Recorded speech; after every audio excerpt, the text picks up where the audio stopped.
Excellent. Well, hello there, everybody. Ladies and gentlemen, boys and girls, this big, beautiful red book. Isn't this fantastic? This is my favorite, the red letter edition of The Lord of the Rings, which collects all 3 volumes of the amazing trilogy. However, there was some confusion on the live chat last night when some people were thinking, why is he reading The Bridge of Khazad-dûm? And he says it's in Book 2, because people thought I was referring to The Two Towers. But that is not precisely so. Any of you Tolkien fans out there who know your Tolkien, then you realize that every volume of The Lord of the Rings is separated into 2 books. So I'm in Book 2 of The Fellowship of the Ring, but I'm still in The Fellowship of the Ring, okay? Just so you know that. The chapter numbers also begin enumerating from the beginning when you go to a new book. The Two Towers itself is also split into 2 books, as is The Return of the King, as you all well know. And so just to get rid of that crazy confusion, I am in Book 2 of Fellowship of the Ring, okay? All right, I know that's gonna drive some of you crazy, but by the time I get to The Two Towers, I will be in Book 3 and Book 4. And then in Return of the King, I'll be doing Books 5 and 6. I don't think it needs any further explanation, but here we go. Ladies and gentlemen, boys and girls, I am your amiable host of shopxsn.com, the online geek merchandise network where we have the coolest stuff from around geekdom. And we continue our holiday celebration. This is our Christmas readathon that began on Christmas morning with The Hobbit. Now, here we go. Fellowship of the Ring, Book 2, Chapter 6, Lothlorian. Alas, I fear we cannot stay here longer, said Aragorn. He looked towards the mountains and held up his sword.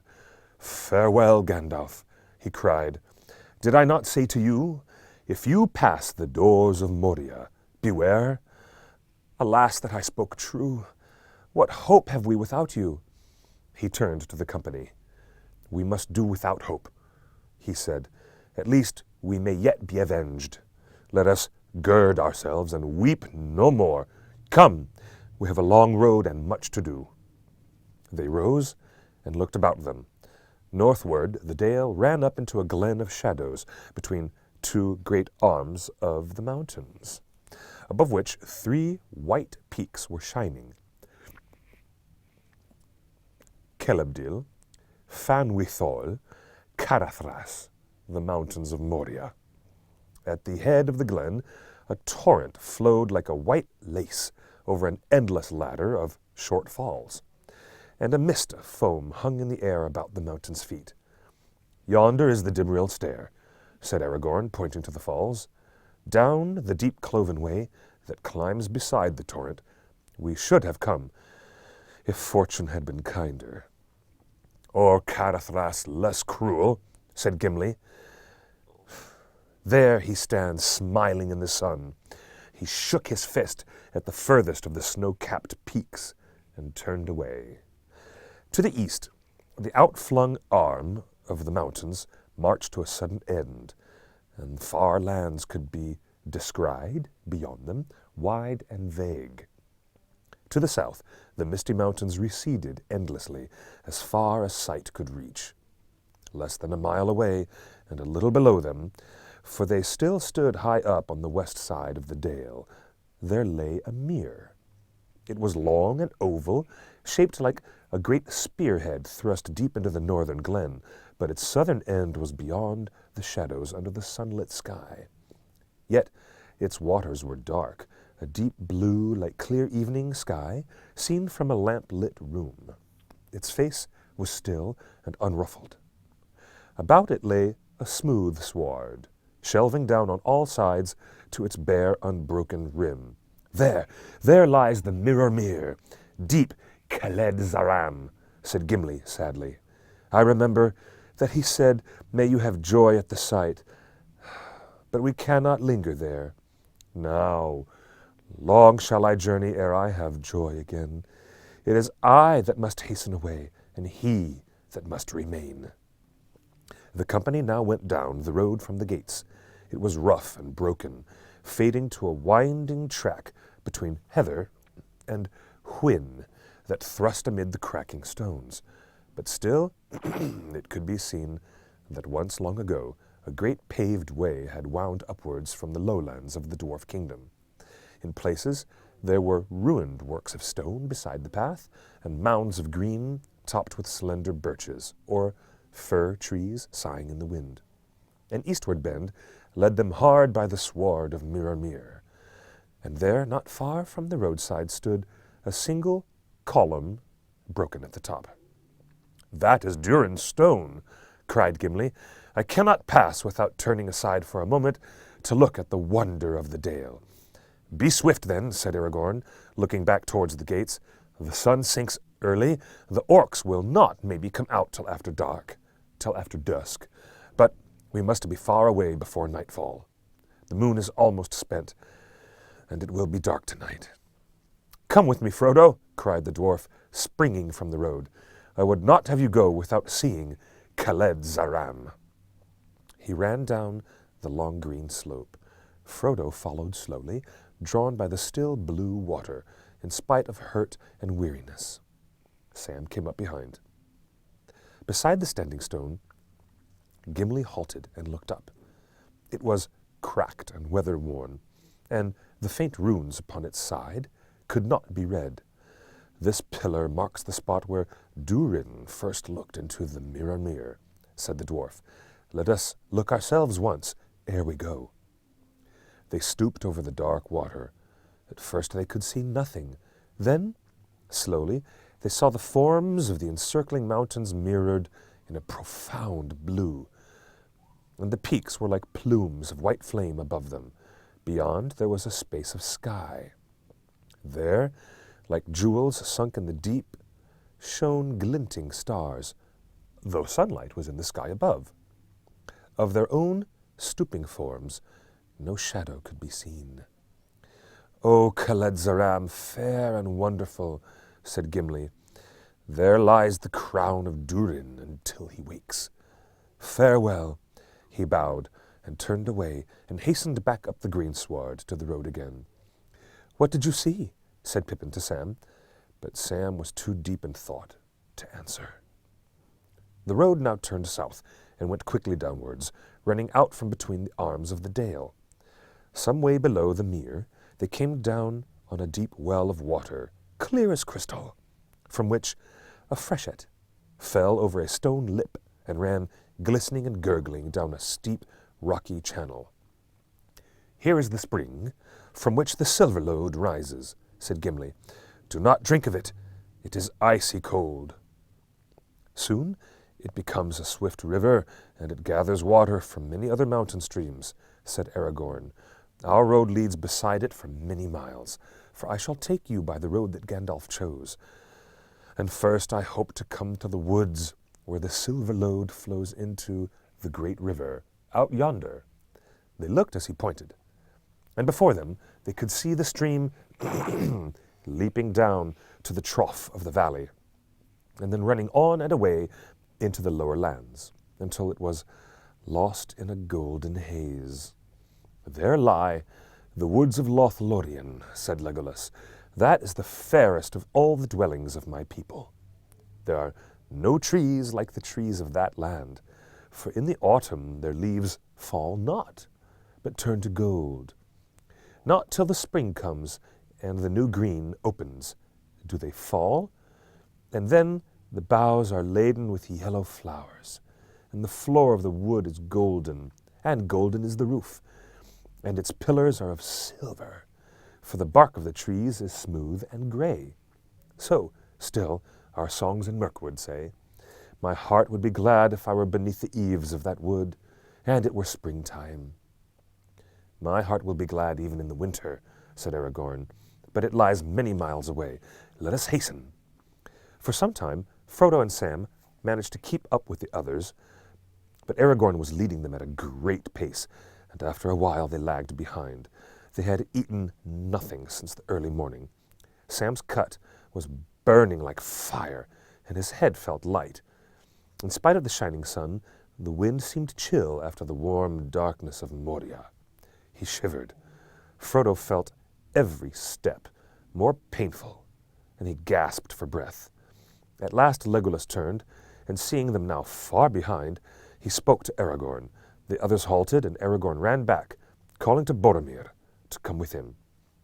"I am sorry, Frodo," he cried, full of concern. "So much has happened this day, and we have such need of haste, that I have forgotten that you were hurt, and Sam too. You should have spoken. We have done nothing to ease you as we ought. Though all the orcs of Moria were after us. Come now, come, a little further on. There is a place where we can rest for a little. There I will do what I can for you. Come, Boromir, we will carry them." Soon afterwards, they came upon another stream that ran down from the west, and joined its bubbling water with the hurrying Silverlode. Together they plunged over a fall of green-hued stone, and foamed down into a dell. About it stood fir trees, short and bent, and its sides were steep and clothed with hart's tongue and shrubs of whortleberry. At the bottom there was a level space, through which the stream flowed noisily over shining pebbles. Here they rested. It was now nearly 3 hours after noon, and they had come only a few miles from the gates. Already the sun was westering.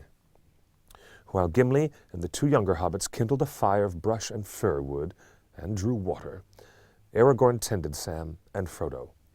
Sam's wound was not deep, but it looked ugly, and Aragorn's face was grave as he examined it. After a moment he looked up with relief. "Good luck, Sam," he said. "Many have received worse than this in payment for the slaying of their first orc. The cut is not poisoned, as the wounds of orc blades too often are. It should heal well when I have tended it. Bathe it when Gimli has heated water." He opened his pouch and drew out some withered leaves. "They are dry, and some of their virtue has gone," he said. "But here I have still some of the leaves of Athelas that I gathered near Weathertop. Crush one in the water, and wash the wound clean, and I will bind it. Now it is your turn, Frodo." "I'm all right," said Frodo, reluctant to have his garments touched. "All I need is some food and a little rest." "No," said Aragorn, "we must have a look and see what the hammer and the anvil have done to you. I still marvel that you are alive at all." Gently he stripped off Frodo's old jacket and worn tunic, and gave a gasp of wonder. Then he laughed. The silver corselet shimmered before his eyes like the light upon a rippling sea. Carefully he took it off and held it up, and the gems on it glittered like stars, and the sound of the shaken rings was like the tinkle of rain in a pool. "Look, my friends," he called, "here's a pretty hobbit skin to wrap an elven princeling in.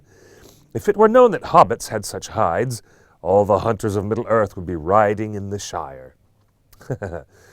"And all the arrows of all the hunters in the world would be in vain," said Gimli, gazing at the mail in wonder.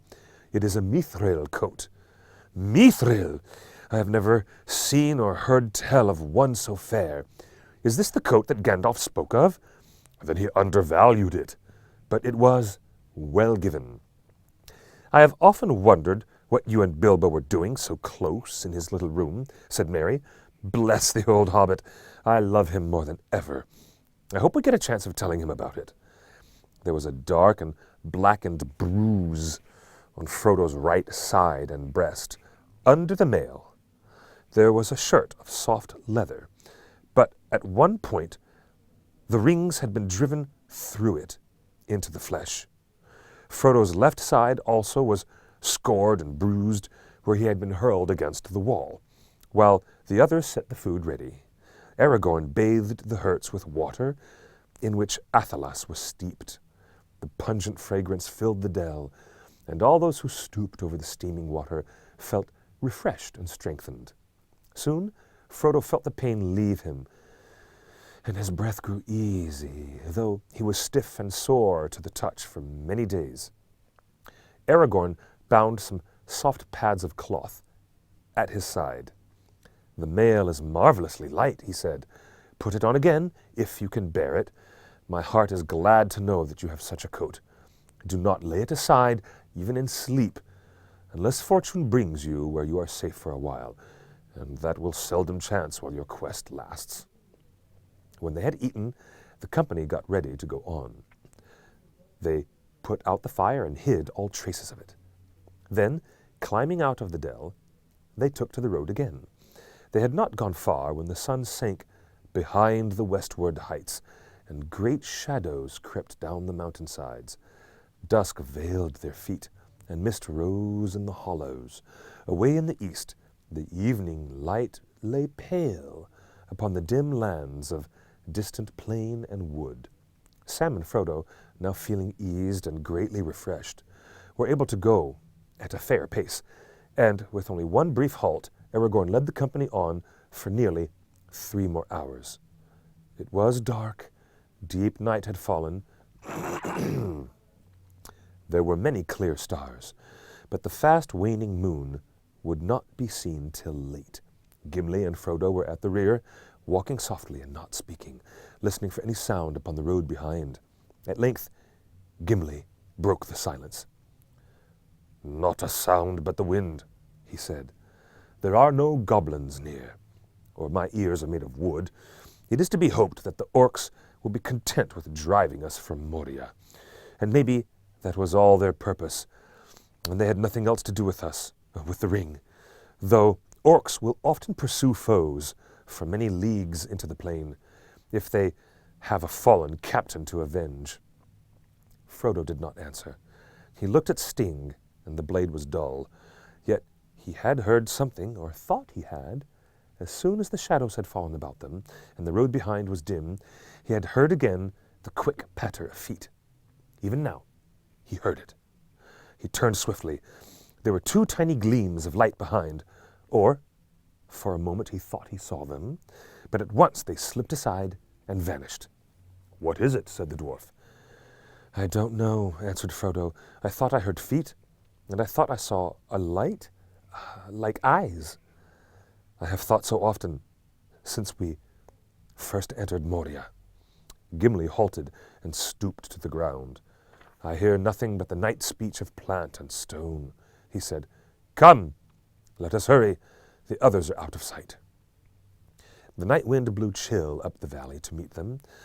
Before them a wide gray shadow loomed, and they heard an endless rustle of leaves, like poplars in the breeze. "Lothlorian!" cried Legolas. "Ah, Lothlorian, we have come to the eaves of the Golden Wood.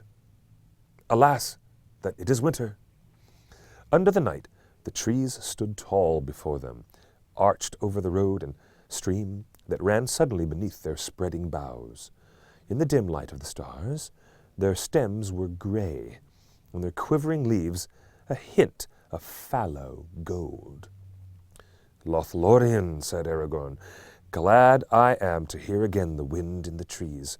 We are still little more than 5 leagues from the gates, but we can go no further. Here let us hope that the virtue of the Elves will keep us tonight from the peril that comes behind." "If Elves indeed still dwell here in the darkening world," said Gimli. "It is long since any of my own folk journeyed hither back to the land whence we wandered in ages long ago," said Legolas. "But we hear that Lorien is not yet deserted, for there is a secret power here that holds evil from the land. Nevertheless, its folk are seldom seen, and maybe they dwell now deep in the woods and far from the northern border." "Indeed, deep in the wood they dwell," said Aragorn, and sighed as if some memory stirred in him. "We must fend for ourselves tonight. We will go forward a short way until the trees are all about us, and then we will turn aside from the path and seek a place to rest in." He stepped forward, but Boromir stood irresolute and did not follow.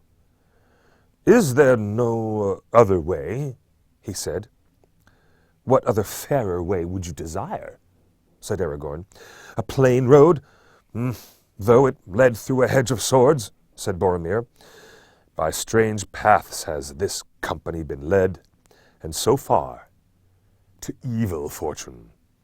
Against my will, we passed under the shades of Moria to our loss, and now we must enter the Golden Wood, you say?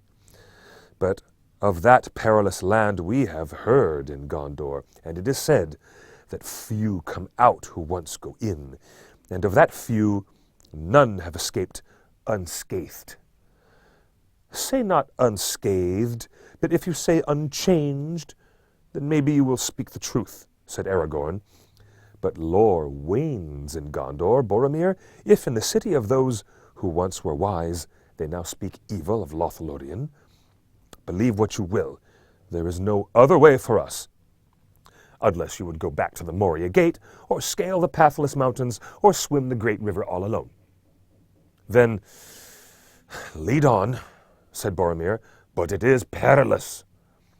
"Perilous indeed," said Aragorn.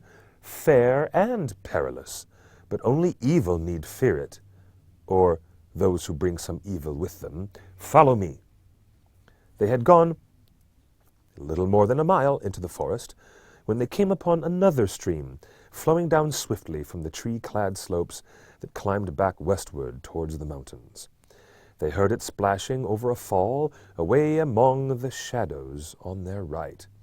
Its dark, hurrying waters ran across the path before them, and joined the Silverlode in a swirl of dim pools among the roots of trees. "Here is Nimrodel," said Legolas. "Of this stream the Sylvan Elves made many songs long ago, and still we sing them in the north, remembering the rainbow on its falls, and the golden flowers that floated in its foam. All is dark now, and the bridge of Nimrodel is broken down. I will bathe my feet, for it is said that the water is healing to the weary." He went forward and climbed down to the deep cloven bank and stepped into the stream. "Follow me," he cried. "The water is not deep. Let us wade across. On the further bank we can rest, and the sound of the falling water may bring us sleep and forgetfulness of grief." One by one they climbed down and followed Legolas. For a moment Frodo stood near the brink and let the water flow over his tired feet. It was cold, but its touch was clean, and as he went on, and it mounted to his knees, he felt that the stain of travel and all weariness was washed from his limbs. When all the company had crossed, they sat and rested and ate a little food, and Legolas told them tales of Lothlorian that the elves of Mirkwood still kept in their hearts, of sunlight and starlight upon the meadows by the great river before the world was gray. At length a silence fell, and they heard the music of the waterfall running sweetly in the shadows. Almost Frodo fancied that he could hear a voice singing, mingled with the sound of the water. "Do you hear the voice of Nimrodel?" asked Legolas. "I will sing you a song of the maiden Nimrodel, who bore the same name as the stream, beside which she lived long ago. It is a fair song in our woodland tongue, but this is how it runs in the Westron speech, as some in Rivendell now sing it." In a soft voice, hardly to be heard amid the rustle of the leaves above, he began. "An elven maid there was of old, a shining star by day. Her mantle white was hemmed with gold, her shoes of silver gray. A star was bound upon her brows, a light was in her hair, a sun upon the golden boughs in Lorien the fair. Her hair was long, her limbs were white, and fair she was and free, and in the wind she went as light as leaf of linden tree.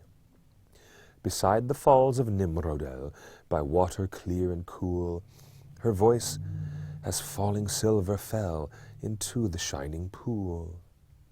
Where now she wanders none can tell, in sunlight or in shade, for lost of yore was Nimrodel, and in the mountains strayed. The elven ship in haven grey, beneath the mountain lee, awaited her for many a day beside the roaring sea. A wind by night in northern lands arose and loud it cried, and drove the ship from elven strands across the streaming tide. When dawn came dim, the land was lost, the mountains sinking grey. Beyond, the heaving waves that tossed their plumes of blinding spray. Amroth beheld the fading shore, now low beyond the swell, and cursed the faithless ship that bore him far from Nimrodel. Of old, he was an elven king, a lord of tree and glen, when golden were the boughs in spring, in fair Lothlorian. From helm to sea they saw him leap, as arrow from the string, and dive into the water deep, as mew upon the wing.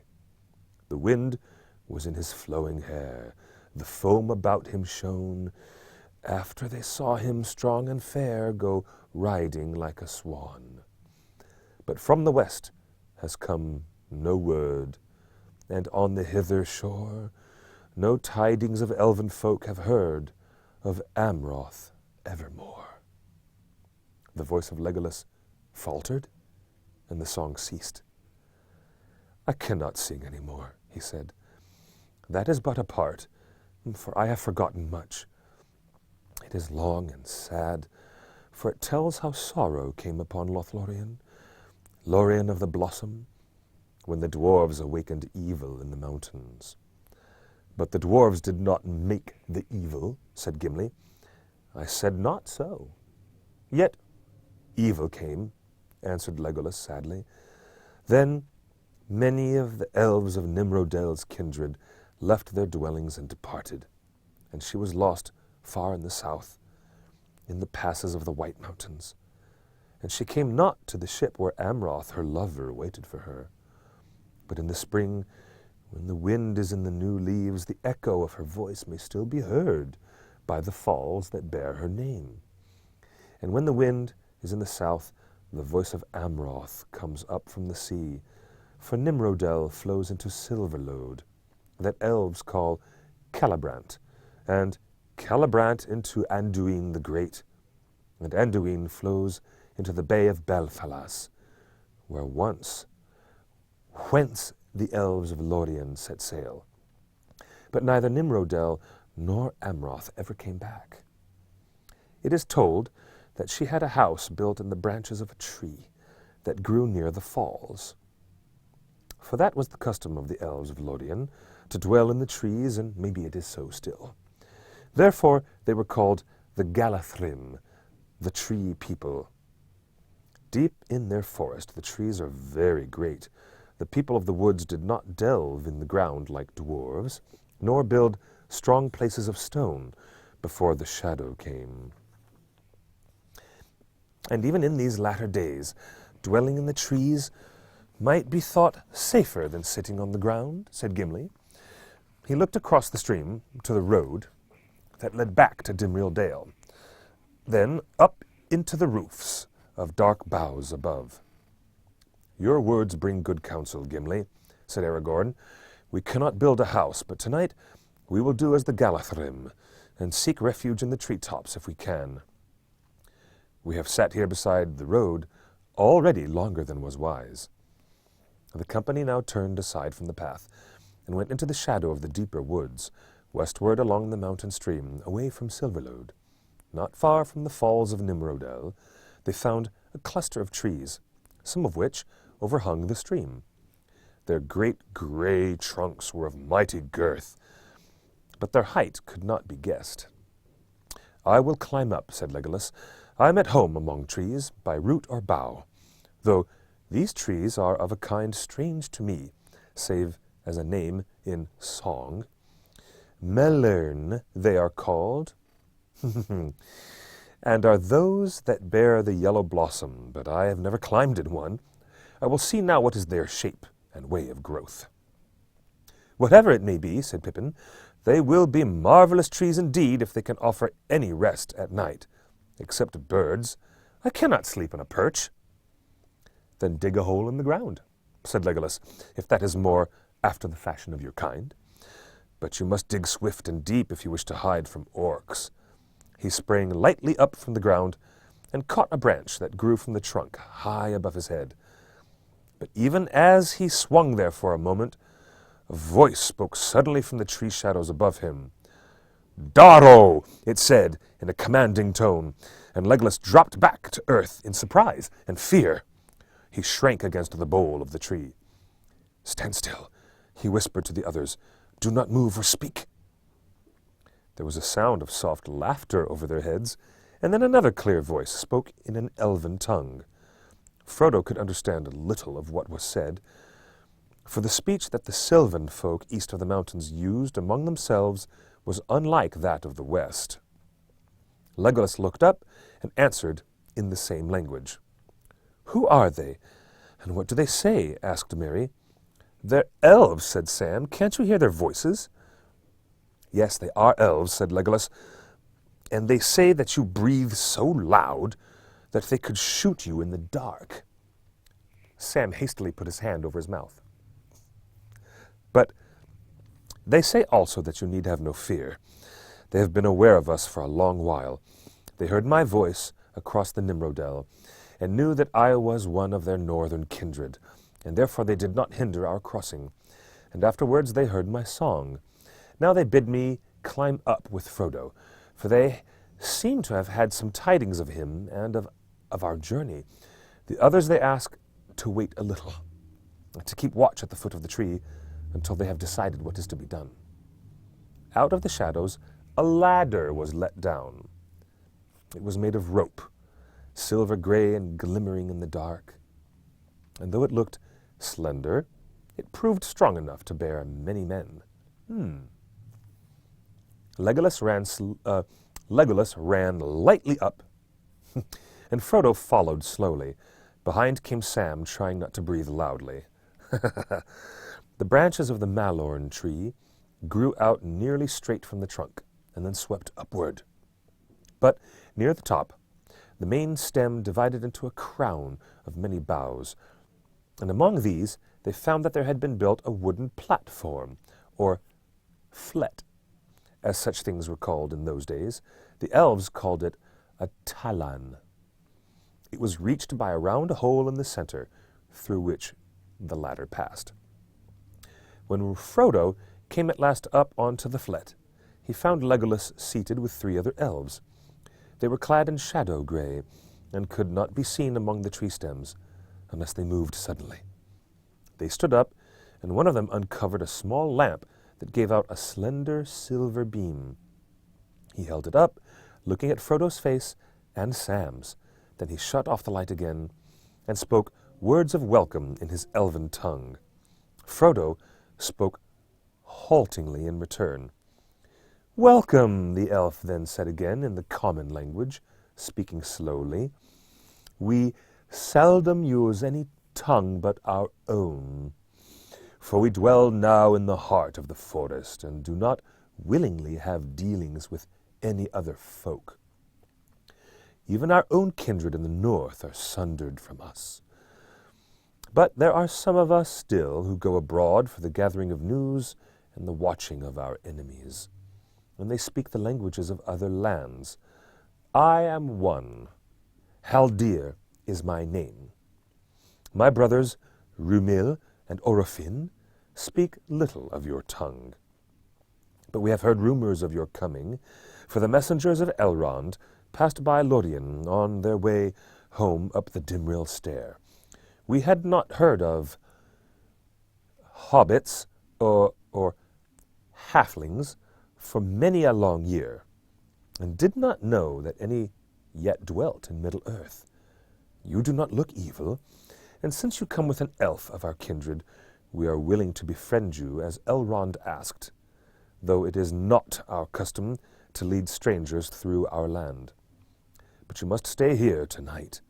How many are you?" 8, said Legolas. "Myself, 4 hobbits, and 2 men, one of whom, Aragorn, is an elf friend of the folk of Westerness.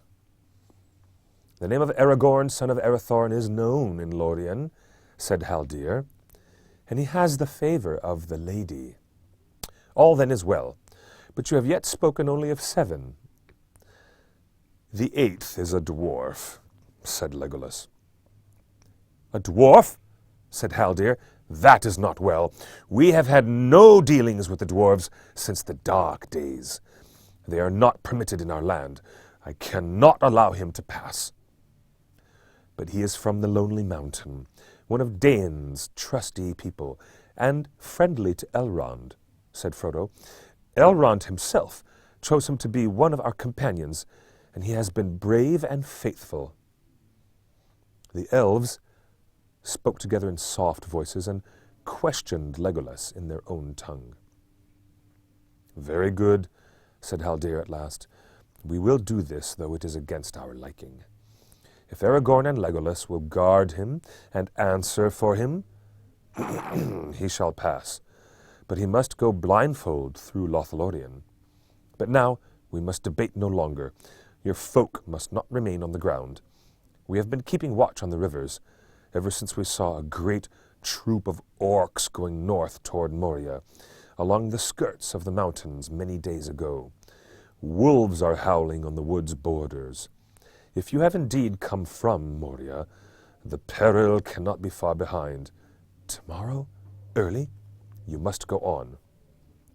The 4 hobbits shall climb up here and stay with us. We do not fear them. There is another Talon in the next tree. There the others must take refuge. You, Legolas, must answer to us for them. Call us if anything is amiss, and have an eye on that dwarf. Legolas at once went down to the ladder to take Haldir's message. And soon afterwards Merry and Pippin clambered up onto the high flet. They were out of breath, and seemed rather scared. There, said Merry, panting, we have lugged up your blankets as well as our own. Strider has hidden all the rest of our baggage in a deep drift of leaves. You had no need of your burdens, said Haldir. It is cold in the treetops in winter, though the wind tonight is in the south. But we have food and drink to give you that will drive away the night chill, and we have skins and cloaks to spare. The hobbits accepted this second and far better supper very gladly. Then they wrapped themselves warmly, not only in the fur cloaks of the elves, but in their own blankets as well, and tried to go to sleep. But weary as they were, only Sam found that easy to do. Hobbits do not like heights, and do not sleep upstairs, even when they have any stairs. The flet was not at all to their liking as a bedroom. It had no walls, not even a rail. Only on one side was there a light plated screen, which could be moved and fixed in different places according to the wind. Pippin went on talking for a while. I hope, if I do go to sleep in this bed loft, that I shan't roll off, he said. Once I do get to sleep, said Sam, I shall go on sleeping, whether I roll off or no, and the less said, the sooner I'll drop off, if you take my meaning. Frodo lay for some time awake, and looked up at the stars glinting through the pale roof of quivering leaves. Sam was snoring at his side long before he himself closed his eyes. He could dimly see the grey forms of 2 elves sitting motionless with their arms about their knees, speaking in whispers. The other had gone down to take up his watch on one of the lower branches. At last, lulled by the wind in the boughs above and the sweet murmur of the falls of Nimrodel below, Frodo fell asleep with the song of Legolas running in his mind. Late in the night, he awoke. The other hobbits were asleep. The elves were gone. The sickle moon was gleaming dimly among the leaves. The wind was still. A little way off, he heard a harsh laugh and the tread of many feet on the ground below. There was a ring of metal.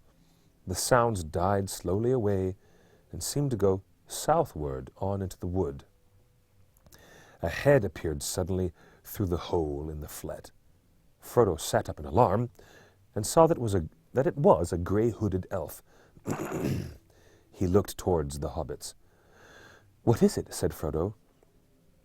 "Yirch," said the elf in a hissing whisper, and cast on to the flet. The rope ladder rolled up. "Orcs," said Frodo. "What are they doing?" But the elf had gone. There were no more sounds. Even the leaves were silent, and the very falls seemed to be hushed. Frodo sat and shivered in his wraps. He was thankful that he had not been caught on the ground, but he felt that the trees offered little protection except concealment. Orcs were as keen as hounds on a scent, it was said, but they could also climb. He drew out Sting. It flashed and glittered like a blue flame, and then slowly faded again and grew dull. In spite of the fading of his sword, the feeling of immediate danger did not leave Frodo. Rather, it grew stronger. He got up and crawled to the opening and peered down. He was almost certain that he could hear stealthy movements at the tree's foot far below. Not elves, for the woodland folk were altogether noiseless in their movements. Then he heard, faintly, a sound like sniffing, and something seemed to be scrabbling on the bark of the tree trunk. He stared down into the dark, holding his breath. Something was now climbing slowly, and its breath came like a soft hissing through closed teeth. Then coming up, close to the stem, Frodo saw two pale eyes. They stopped and gazed upward, unwinking. Suddenly they turned away, and a shadowy figure slipped round the trunk of the tree and vanished. Immediately afterwards, Haldir came climbing swiftly up through the branches. "There was something in this tree that I have never seen before," he said. "It was not an orc. It fled as soon as I touched the tree stem. It seemed to be wary, and to have some skill in trees, or I might have thought that it was one of you hobbits. I did not shoot, for I dared not arouse any cries. We cannot risk battle. A strong company of orcs has passed. They crossed the Nimrodel, cursed their foul feet in its clean water, and went on down the old road beside the river. They seemed to pick up some scent, and they searched the ground for a while near the place where you halted. The three of us could not challenge 100, so we went ahead and spoke with feigned voices, leading them on into the wood. Orophin has now gone in haste back to our dwellings to warn our people. None of the orcs will ever return out of Lothlorian, and there will be many elves hidden on the northern border before another night falls. But you must take the road south as soon as it is fully light." Day came pale from the east. As the light grew, it filtered through the yellow leaves of the malorn, and it seemed to the hobbits that the early sun of a cool summer's morning was shining. Pale blue sky peeped among the moving branches. Looking through an opening on the south side of the flet, Frodo saw that all the valley of the Silverlode, lying like a sea of fallow gold, tossing gently in the breeze. The morning was still young and cold when the company set out again, guided now by Haldir and his brother Rumil. "Farewell, sweet Nimrodel," cried Legolas. Frodo looked back and caught a gleam of white foam among the grey tree stems. "Farewell," he said. It seemed to him that he would never hear again a running water so beautiful, forever blending its innumerable notes in an endless, changeful music.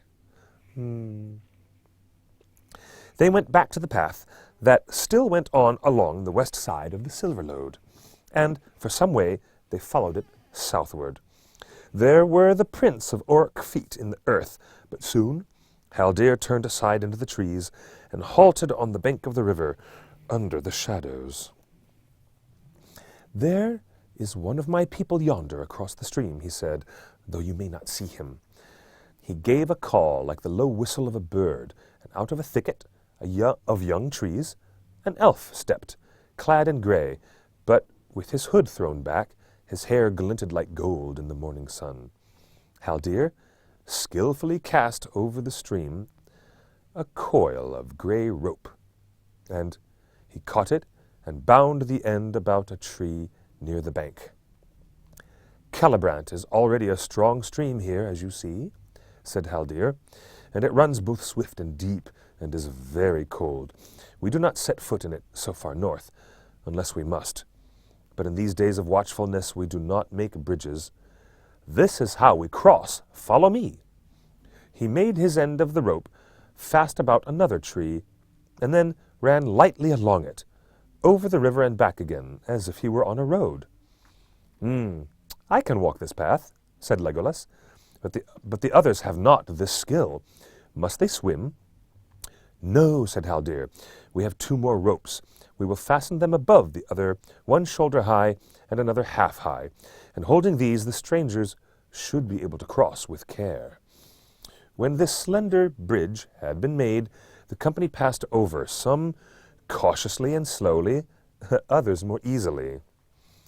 Of the hobbits, Pippin proved the best, for he was sure-footed, and he walked over quickly, holding only with one hand, but he kept his eyes on the bank ahead and did not look down.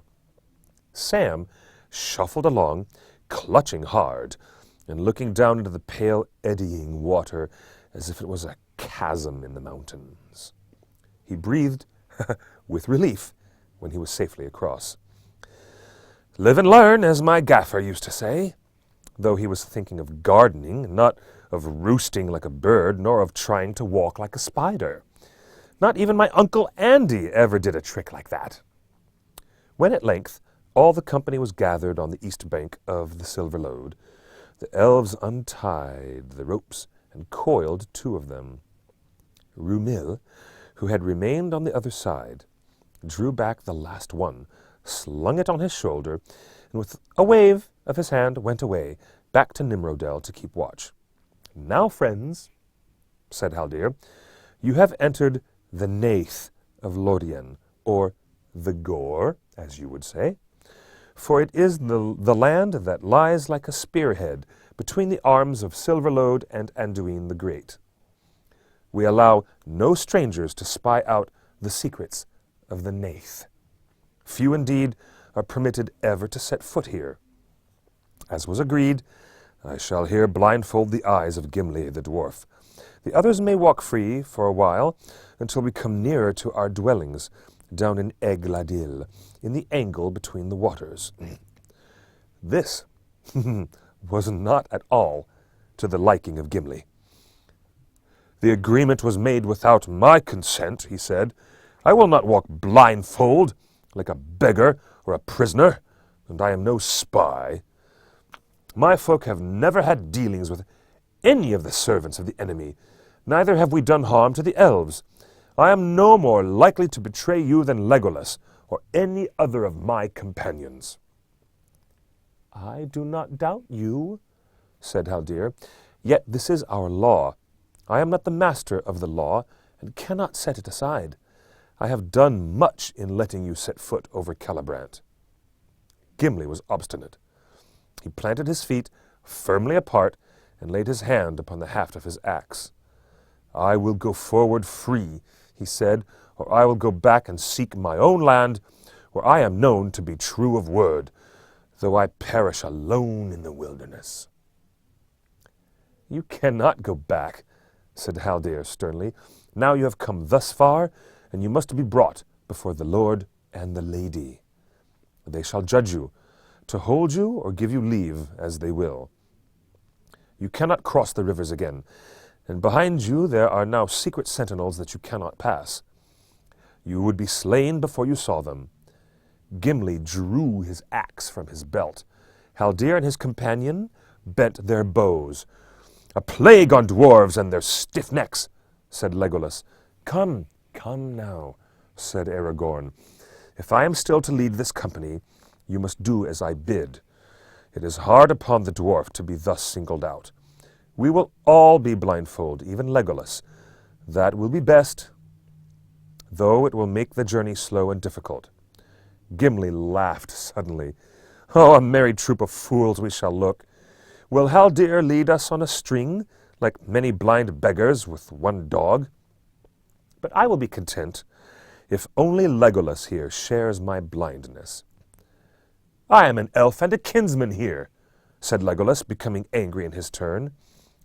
"Now let us cry, a plague on the stiff necks of elves," said Aragorn.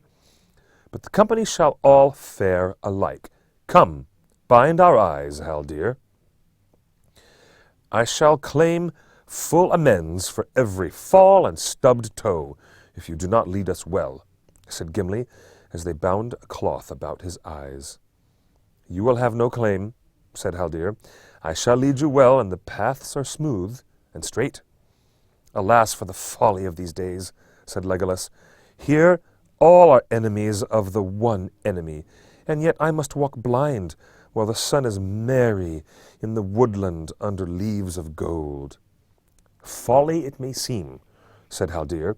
"Indeed, in nothing is the power of the Dark Lord more clearly shown than in the estrangement that divides all those who still oppose him. Yet so little faith and trust do we find now in the world beyond Lothlorian, unless maybe in Rivendell, that we dare not by our own trust endanger our land. We live now upon an island, amid many perils, and our hands are more often upon the bowstring than upon the harp. The rivers long defended us, but they are a sure guard no more, for the shadow has crept northward all about us. Some speak of departing, yet for that it already seems too late. The mountains to the west are growing evil. To the east the lands are waste and full of Sauron's creatures. And it is rumored that we cannot now safely pass southward through Rohan, and the mouths of the great river are watched by the enemy.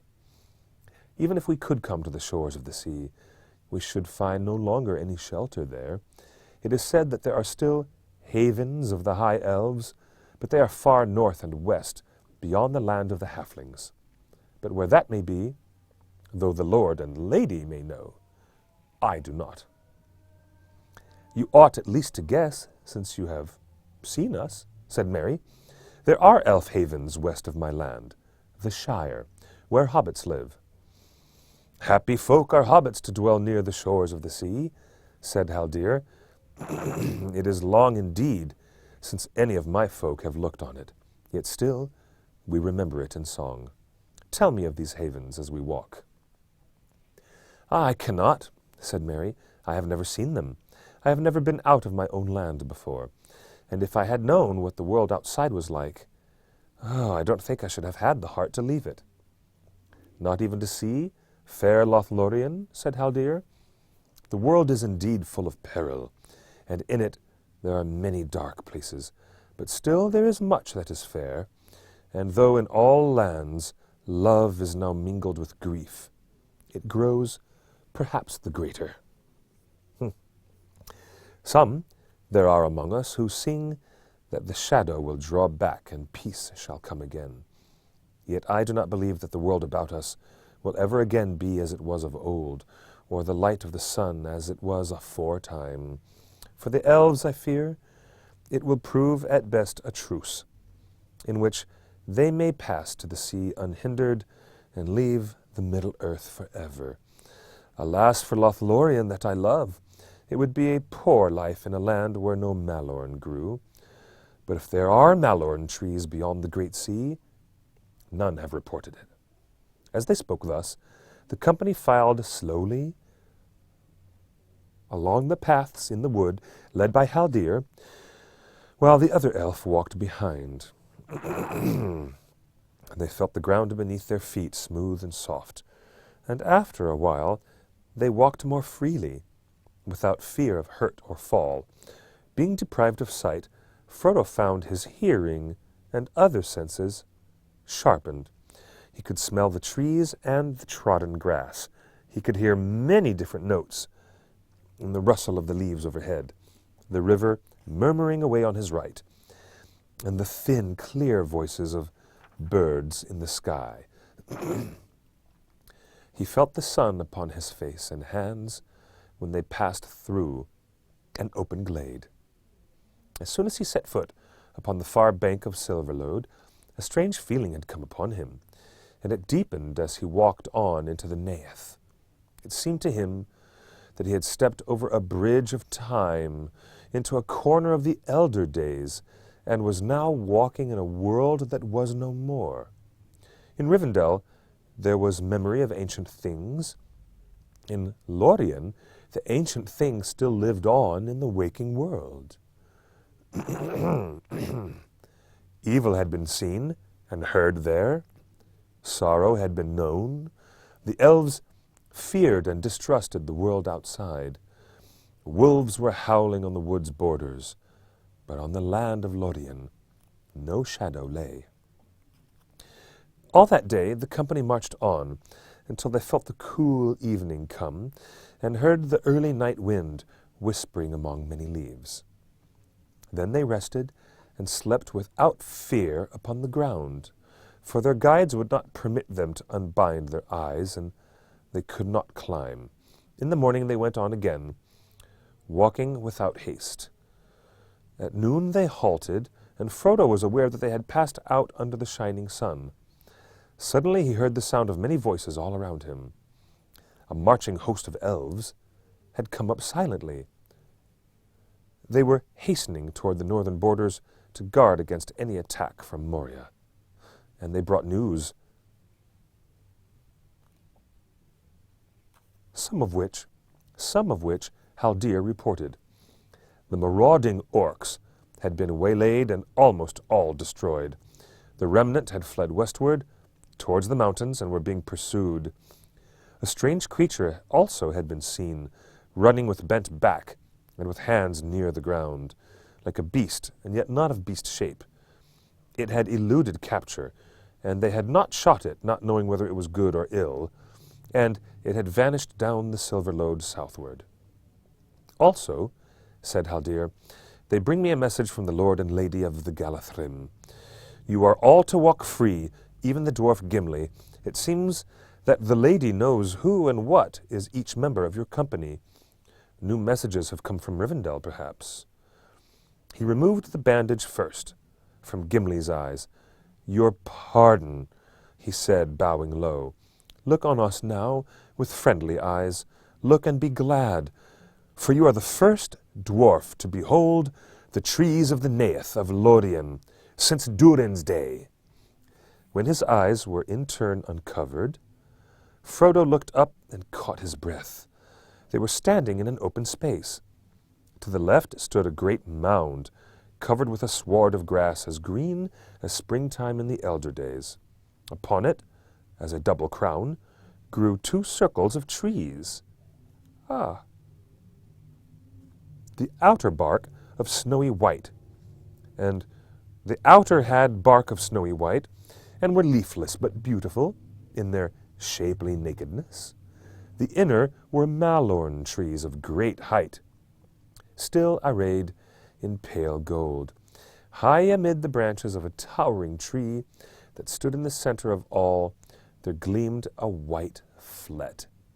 At the feet of the trees, and all about the green hillsides, the grass was studded with small golden flowers shaped like stars. Among them, nodding on slender stalks, were other flowers, white and palest green. They glimmered as a mist amid the rich hue of the grass. Over all the sky was blue, and the sun of afternoon glowed upon the hill and cast long green shadows beneath the trees. Behold, you are come to Carin Amroth, said Haldir, for this is the heart of the ancient realm as it was long ago. And here is the mound of Amroth, where in happier days his high house was built. Here ever bloom the winter flowers in the unfading grass, the yellow Eleanor and the pale Nimrodel. Here we will stay a while, and come to the city of the Galadriel at dusk. The others cast themselves down upon the fragrant grass, but Frodo stood still a while, lost in wonder. It seemed to him that he had stepped through a high window that looked on a vanished world. A light was upon it, for which his language had no name. All that he saw was shapely, but the shapes seemed at once clear-cut, as if they had been first conceived and drawn at the uncovering of his eyes, and ancient as if they had endured forever. He saw no color but those he knew, gold and white and blue and green, but they were fresh and poignant, as if he had at that moment first perceived them and made for them names new and wonderful. In winter, here, no heart could mourn for summer or spring. No blemish or sickness or deformity could be seen in anything that grew upon the earth. On the land of Lothlorian there was no stain. He turned and saw Sam was now standing beside him, looking round with a puzzled expression, and rubbing his eyes as if he was not sure that he was awake. "It's sunlight and bright day, right enough," he said. "I thought that elves were all for moon and stars, but this is more elvish than anything I ever heard tell of. I feel as if I was inside a song, if you take my meaning." Haldir looked at them, and he seemed indeed to take the meaning of both thought and word. He smiled. "You feel the power of the Lady of the Galadriel," he said. "Would it please you to climb with me up Cairn Amroth?"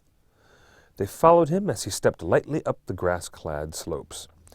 Though he walked and breathed, and about him living leaves and flowers were stirred by the same cool wind as fanned his face, Frodo felt that he was in a timeless land that did not fade or change or fall into forgetfulness. When he had gone and passed again into the outer world, still Frodo the wanderer from the Shire would walk there upon the grass among Elenor and Nimrodel in fair Lothlorian. They entered the circle of white trees. As they did so, the south wind blew upon Cairn Amroth and sighed among the branches. Frodo stood still, hearing far off great seas upon beaches that had long ago been washed away, and seabirds crying whose race had perished from the earth. Haldir had gone on and was now climbing to the high flet. As Frodo prepared to follow him, he laid his hand upon the tree beside the ladder. Never before had he been so suddenly and so keenly aware of the feel and texture of a tree's skin and of the life within it. He felt a delight in wood and the touch of it, neither as forester nor as carpenter. It was the delight of the living tree itself. As he stepped out at last upon the lofty platform, Haldir took his hand and turned him away and turned him toward the south. "Look this way first," he said. Frodo looked and saw, still at some distance, a hill of many mighty trees, or a city of green towers. Which it was, he could not tell. Out of it, it seemed to him that the power and light came that held all the land in sway. Yes, he longed suddenly to fly like a bird to rest in the green city. Then he looked eastward and saw all the land of Lothlorian running down to the pale gleam of Anduin, the great river. He lifted his eyes across the river, and all the light went out, and he was back again in the world anew. Back in the world he knew. Beyond the river, the land appeared flat and empty, formless and vague, until far away it rose again like a wall, dark and drear. The sun that lay on Lothlorian had no power to enlighten the shadow of that distant height. There lies the southern fastness. There lies the fastness of southern Mirkwood, said Haldir. It is clad in a forest of dark fir, where the trees strive one against another, and their branches rot and wither. In the midst, upon a stony height, stands Dol Guldur, where long the hidden enemy had his dwelling. We fear that now it is inhabited again, and with power sevenfold. A black cloud lies often over it of late. In this high place you may see the two powers in this high place you may see the two powers that are opposed one to another, and every and ever they strive now in thought. But whereas the light perceives the very heart of the darkness, its own secret has not been discovered, not yet. He turned and climbed swiftly down, and they followed him. At the hill's foot, Frodo found Aragorn standing still and silent as a tree, but in his hand was a small golden bloom of Elenor, and a light was in his eyes. He was wrapped in some fair memory, and as Frodo looked at him, he knew that he beheld things as they once had been in this same place. For the grim years were removed from the face of Aragorn, and he seemed clothed in white, a young lord, tall and fair. And he spoke words in the Elvish tongue. To whom? To one whom Frodo could not see. Arwen Vanimelda Namarie, he said, and then he drew a breath. And returning out of his thought, he looked at Frodo and smiled. Here's the heart of Elvendom on earth, he said, and here my heart dwells ever, unless there be a light beyond the dark roads that we still must tread, you and I. Come with me, and taking Frodo's hand in his, he left the hill of Caren Amroth, and came there never again as living man. That is the end of the Chapter 6, Lothlorian. In a very brief moment, my friends, we will soon return with our next chapter, and we will meet the Lady Galadriel herself. Be right back in just a bit.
Ah, yes indeed.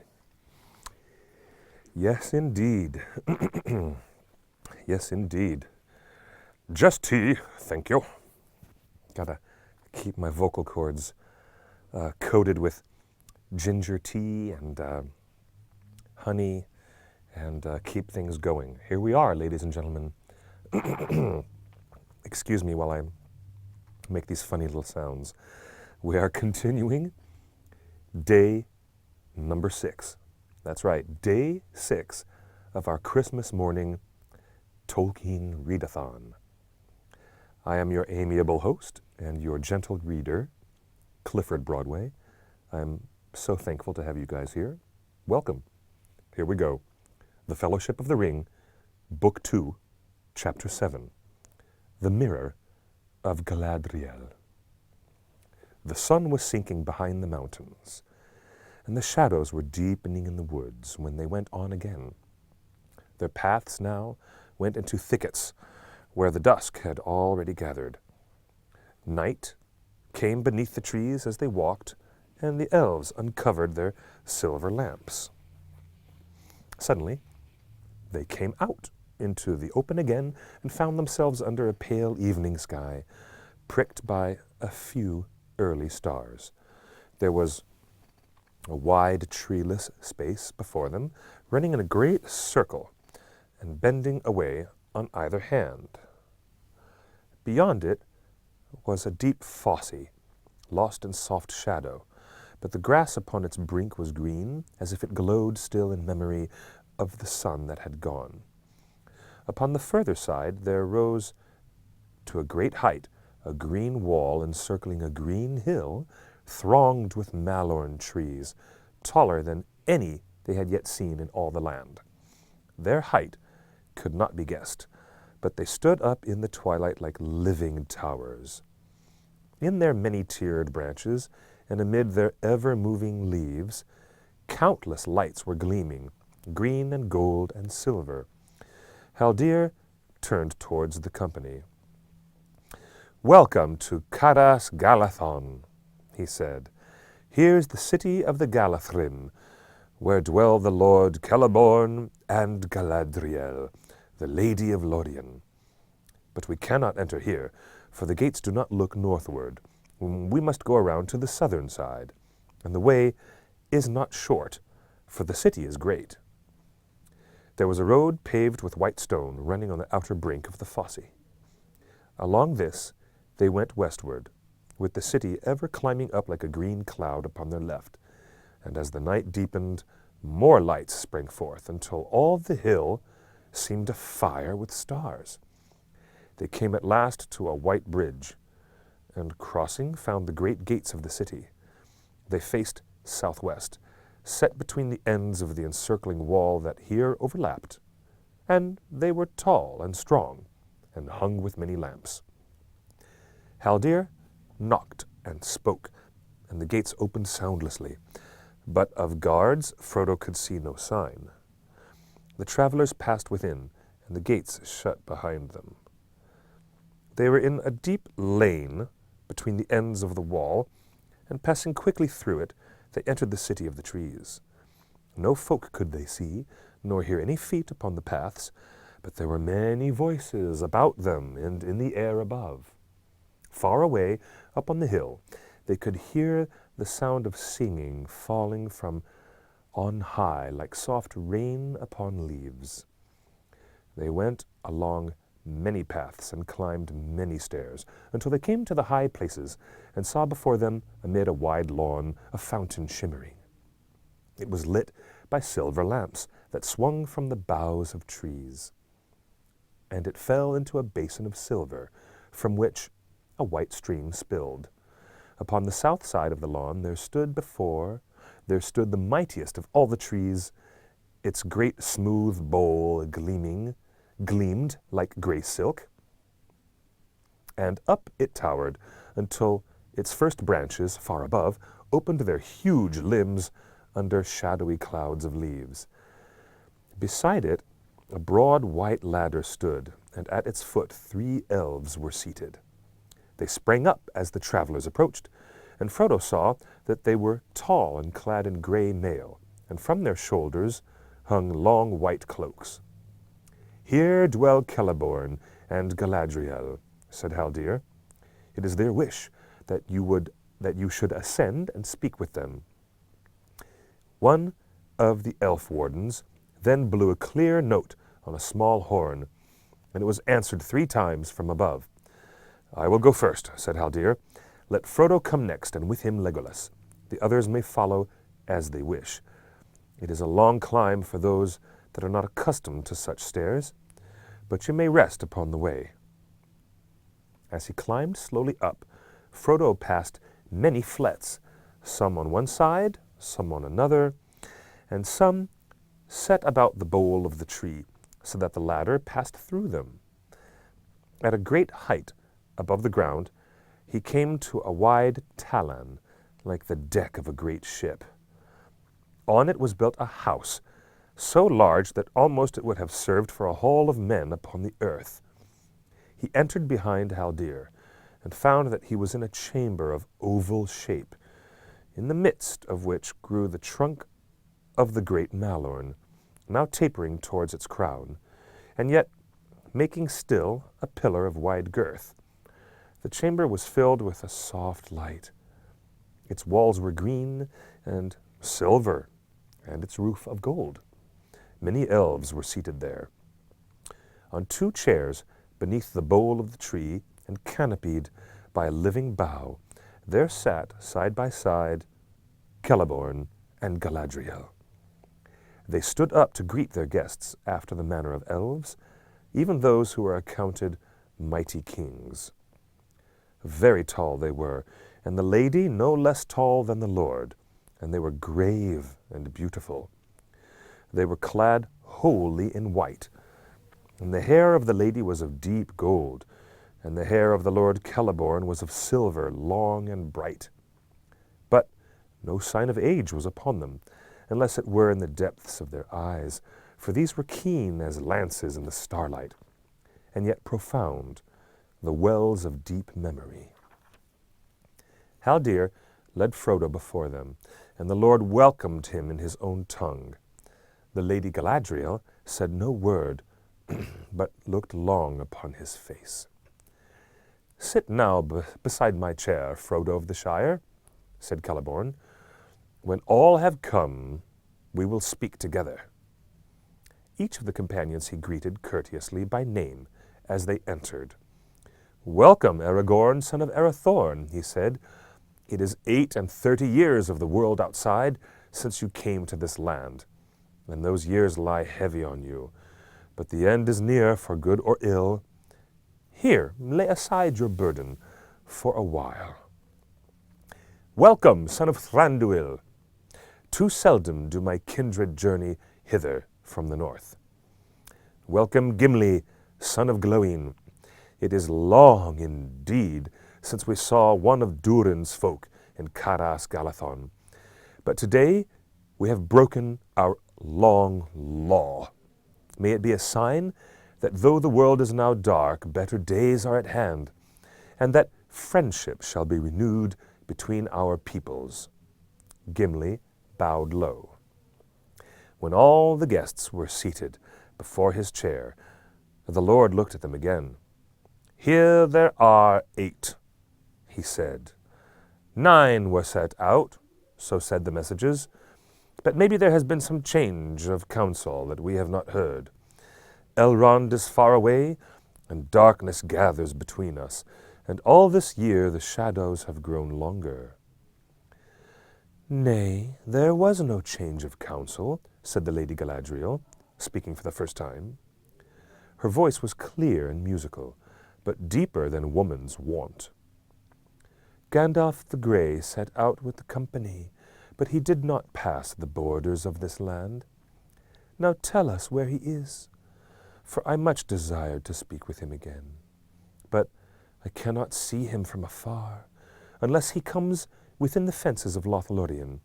A grey mist is about him, and the ways of his feet and of his mind are hidden from me." "Alas," said Aragorn, "Gandalf the Grey fell into shadow, he remained in Moria and did not escape." At these words, all of the elves in the hall cried aloud in grief and amazement. "These are evil tidings," said Celeborn, "the most evil that have been spoken here in long years, full of grievous deeds." He turned to Haldir. "Why has nothing of this been told to me before?" he asked in the elven tongue. "We have not spoken to Haldir of our deeds or our purpose," said Legolas. "At first we were weary, and danger was too close behind, and afterwards we almost forgot our grief for a long time. And as we walked in gladness on the fair paths of Lothlorian. Yet our grief is great, and our loss cannot be mended," said Frodo. "Gandalf was our guide, and he led us through Moria, and when our escape seemed beyond hope, he saved us, and he fell." "Tell us now the full tale," said Celeborn.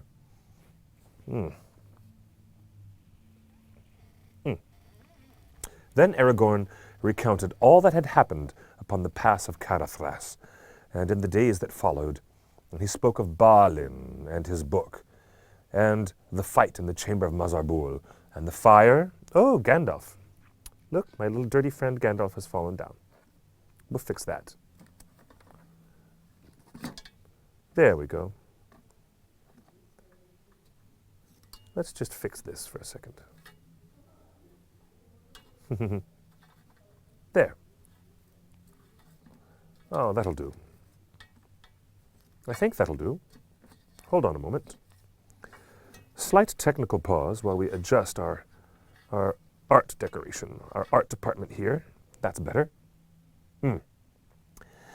And the fire, and the narrow bridge, and the coming of the terror. An evil of the ancient world, it seemed, such as I have never seen before, said Aragorn. It was both a shadow and a flame, strong and terrible.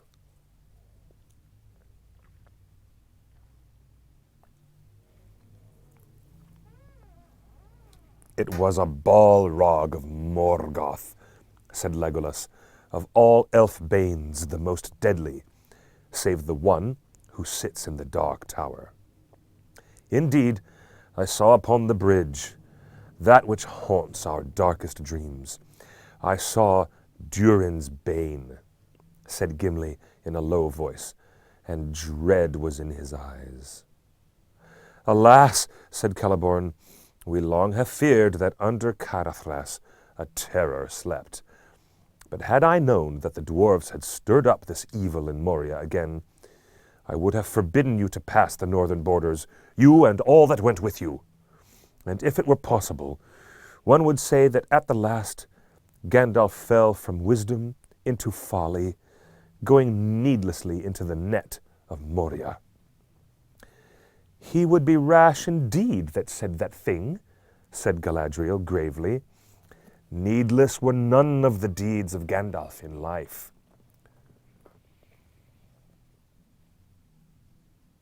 Those that followed him knew not his mind and cannot report his full purpose.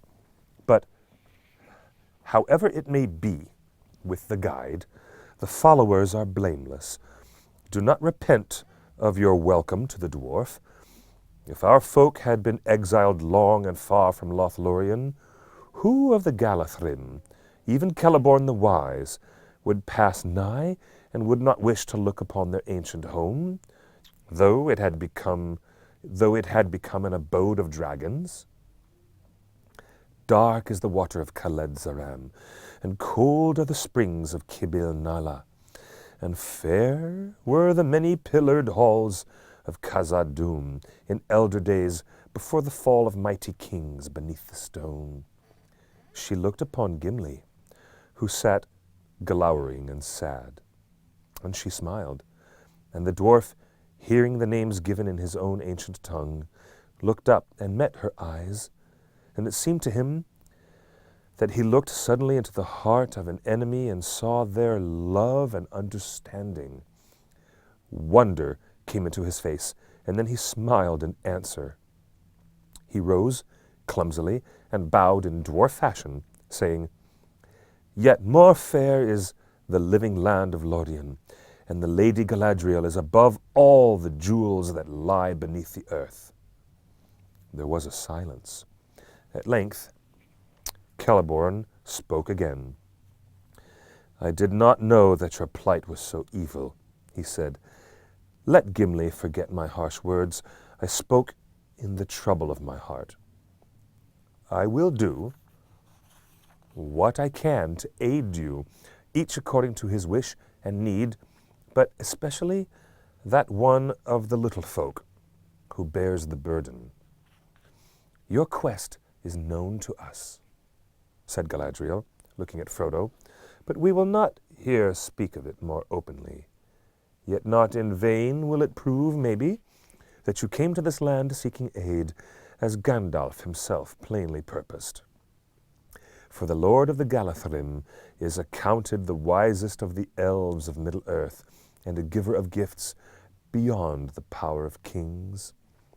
He has dwelt in the west since the days of dawn, and I have dwelt with him years uncounted, for ere the fall of Nargothrond or Gondolin, I passed over the mountains, and together through ages of the world we have fought the long defeat. I it was who first summoned the White Council, and if my designs had not gone amiss, it would have been governed by Gandalf the Grey, and then mayhap things would have gone otherwise. But even now there is hope left. I will not give you counsel, saying do this or do that, for not in doing or contriving, nor in choosing between this course and another, can I avail, but only in knowing what was and is, and in part also what shall be. But this I will say to you, your quest stands upon the edge of a knife. Stray but a little, and it will fall, and it will fail, to the ruin of all. Yet hope remains while all the company is true. And with that word she held them with her eyes, and in silence looked searchingly at each of them in turn. None save Legolas and Aragorn could long endure her glance. Sam quickly blushed and hung his head. At length the Lady Galadriel released them from her eyes, and she smiled. "Do not let your hearts be troubled," she said. "Tonight you shall sleep in peace." Then they sighed, and felt suddenly weary, as those who have been questioned long and deeply, though no words had been spoken openly. "Go now," said Celeborn. "You are worn with sorrow and much toil, even if your quest did not concern us closely. Now you shall rest. Excuse me, even if your quest did not concern us closely, you should have refuge in this city until you were healed and refreshed. Now you shall rest, and we will not speak of your further road for a while." That night the company slept upon the ground, much to the satisfaction of the hobbits. The elves spread for them a pavilion among the trees near the fountain, and in it they laid soft couches. Then, speaking words of peace with fair elvish voices, they left them. For a little while the travelers talked of their night before in the treetops, and of their day's journey, and of the Lord and Lady, for they had not yet the heart to look further back. "What did you blush for, Sam?" said Pippin. "You soon broke down. Anyone would have thought that you had a guilty conscience. I hope it was nothing worse than a wicked plot to steal one of my blankets." "I never thought no such thing," answered Sam, in no mood for a jest. "If you want to know, I felt as if I hadn't got nothing on, and I didn't like it. She seemed to be looking inside me and asking me what I would do if she gave me the chance of flying back home to the Shire to a nice little hole with a bit of garden of my own." "That's funny," said Mary. "Almost exactly what I felt myself, only Only, well, I don't think I shall say any more." He ended lamely. All of them, it seemed, had fared alike. Each had felt that he was offered a choice between a shadow full of fear that lay ahead and something he greatly desired. Clear before his mind it lay, and to get it, he had only to turn aside from the road and leave the quest and the war with Sauron and the war against Sauron to others. "And it seemed to me, too," said Gimli, "that my choice would remain secret and known only to myself." "To me it seemed exceedingly strange," said Boromir. "Maybe it was only a test, and she thought to read our thoughts for her own good purpose. But almost I should have said that she was tempting us and offering what she pretended to have the power to give. It need not be said that I refused to listen. The men of Minas Tirith are true to their word." But what he thought that the lady had offered him, Boromir did not tell. And as for Frodo, he would not speak, though Boromir pressed him with questions. "She held you long in her gaze, ring-bearer," he said. "Yes," said Frodo, "but whatever came into my mind then, I will keep there." "Well, have a care," said Boromir. "I do not feel too sure of this elvish lady and her purposes." "Speak no evil of the Lady Galadriel," said Aragorn sternly. "You know not what you say. There is in her, and in this land, no evil, unless a man bring it hither himself. Then let him beware. But tonight I shall sleep without fear for the first time since I left Rivendell. And may I sleep deep, and forget for a while my grief. I am weary in body and in heart." He cast himself down upon his couch and fell at once into a long sleep. The others soon did the same, and no sound or dream disturbed their slumber. When they woke, they found that the light of day was broad upon the lawn before the pavilion, and the fountain rose and fell, glittering in the sun. They remained some days in Lothlorian, so far as they could tell or remember. All the while that they dwelt there, the sun shone clear, save for a gentle rain that fell at times, and passed away, leaving all things fresh and clean. The air was cool and soft, as if it were early spring, yet they felt about them the deep and thoughtful quiet of winter. It seemed to them that they did little but eat and drink and rest and walk among the trees, and it was enough. They had not seen the Lord and the Lady again, and they had little speech with the elven folk, for few of these knew or would use the Westron tongue. Haldir had bidden them farewell and gone back again to the fences of the north, where great watch was now kept since the tidings of Moria that the company had brought. Legolas was away much among the Galathrim, and after that first night he did not sleep with the other companions, though he returned to eat and talk with them. Often he took Gimli with him when he went abroad in the land, and the others wondered at this change. Now as the companions sat or walked together, they spoke of Gandalf, and all that each had known and seen of him came clear before their minds. As they were healed of hurt and weariness, of body, the grief of their loss grew more keen. Often they heard nearby elvish voices singing, and knew that they were making songs of lamentation for his fall, for they caught his name among the sweet, sad words that they could not understand.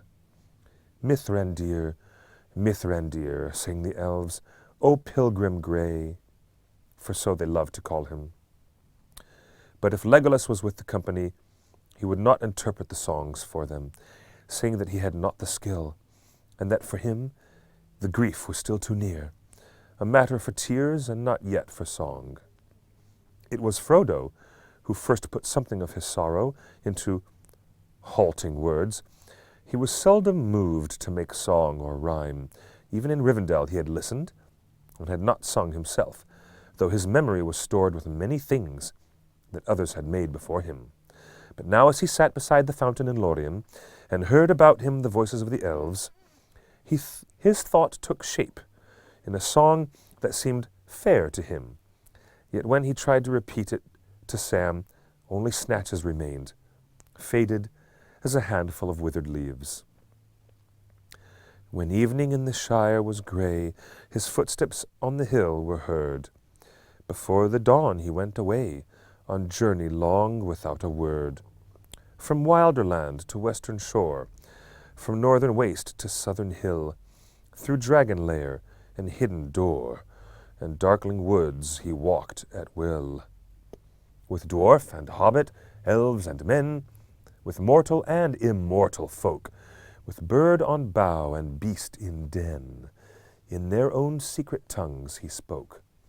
A deadly sword, a healing hand, a back that bent beneath its load, a trumpet voice, a burning brand, a weary pilgrim on the road. A lord of wisdom, throned he sat, swift in anger, quick to laugh, an old man in a battered hat, who leaned upon a thorny staff. He stood upon the bridge alone, and fire and shadow both defied. His staff was broken on the stone.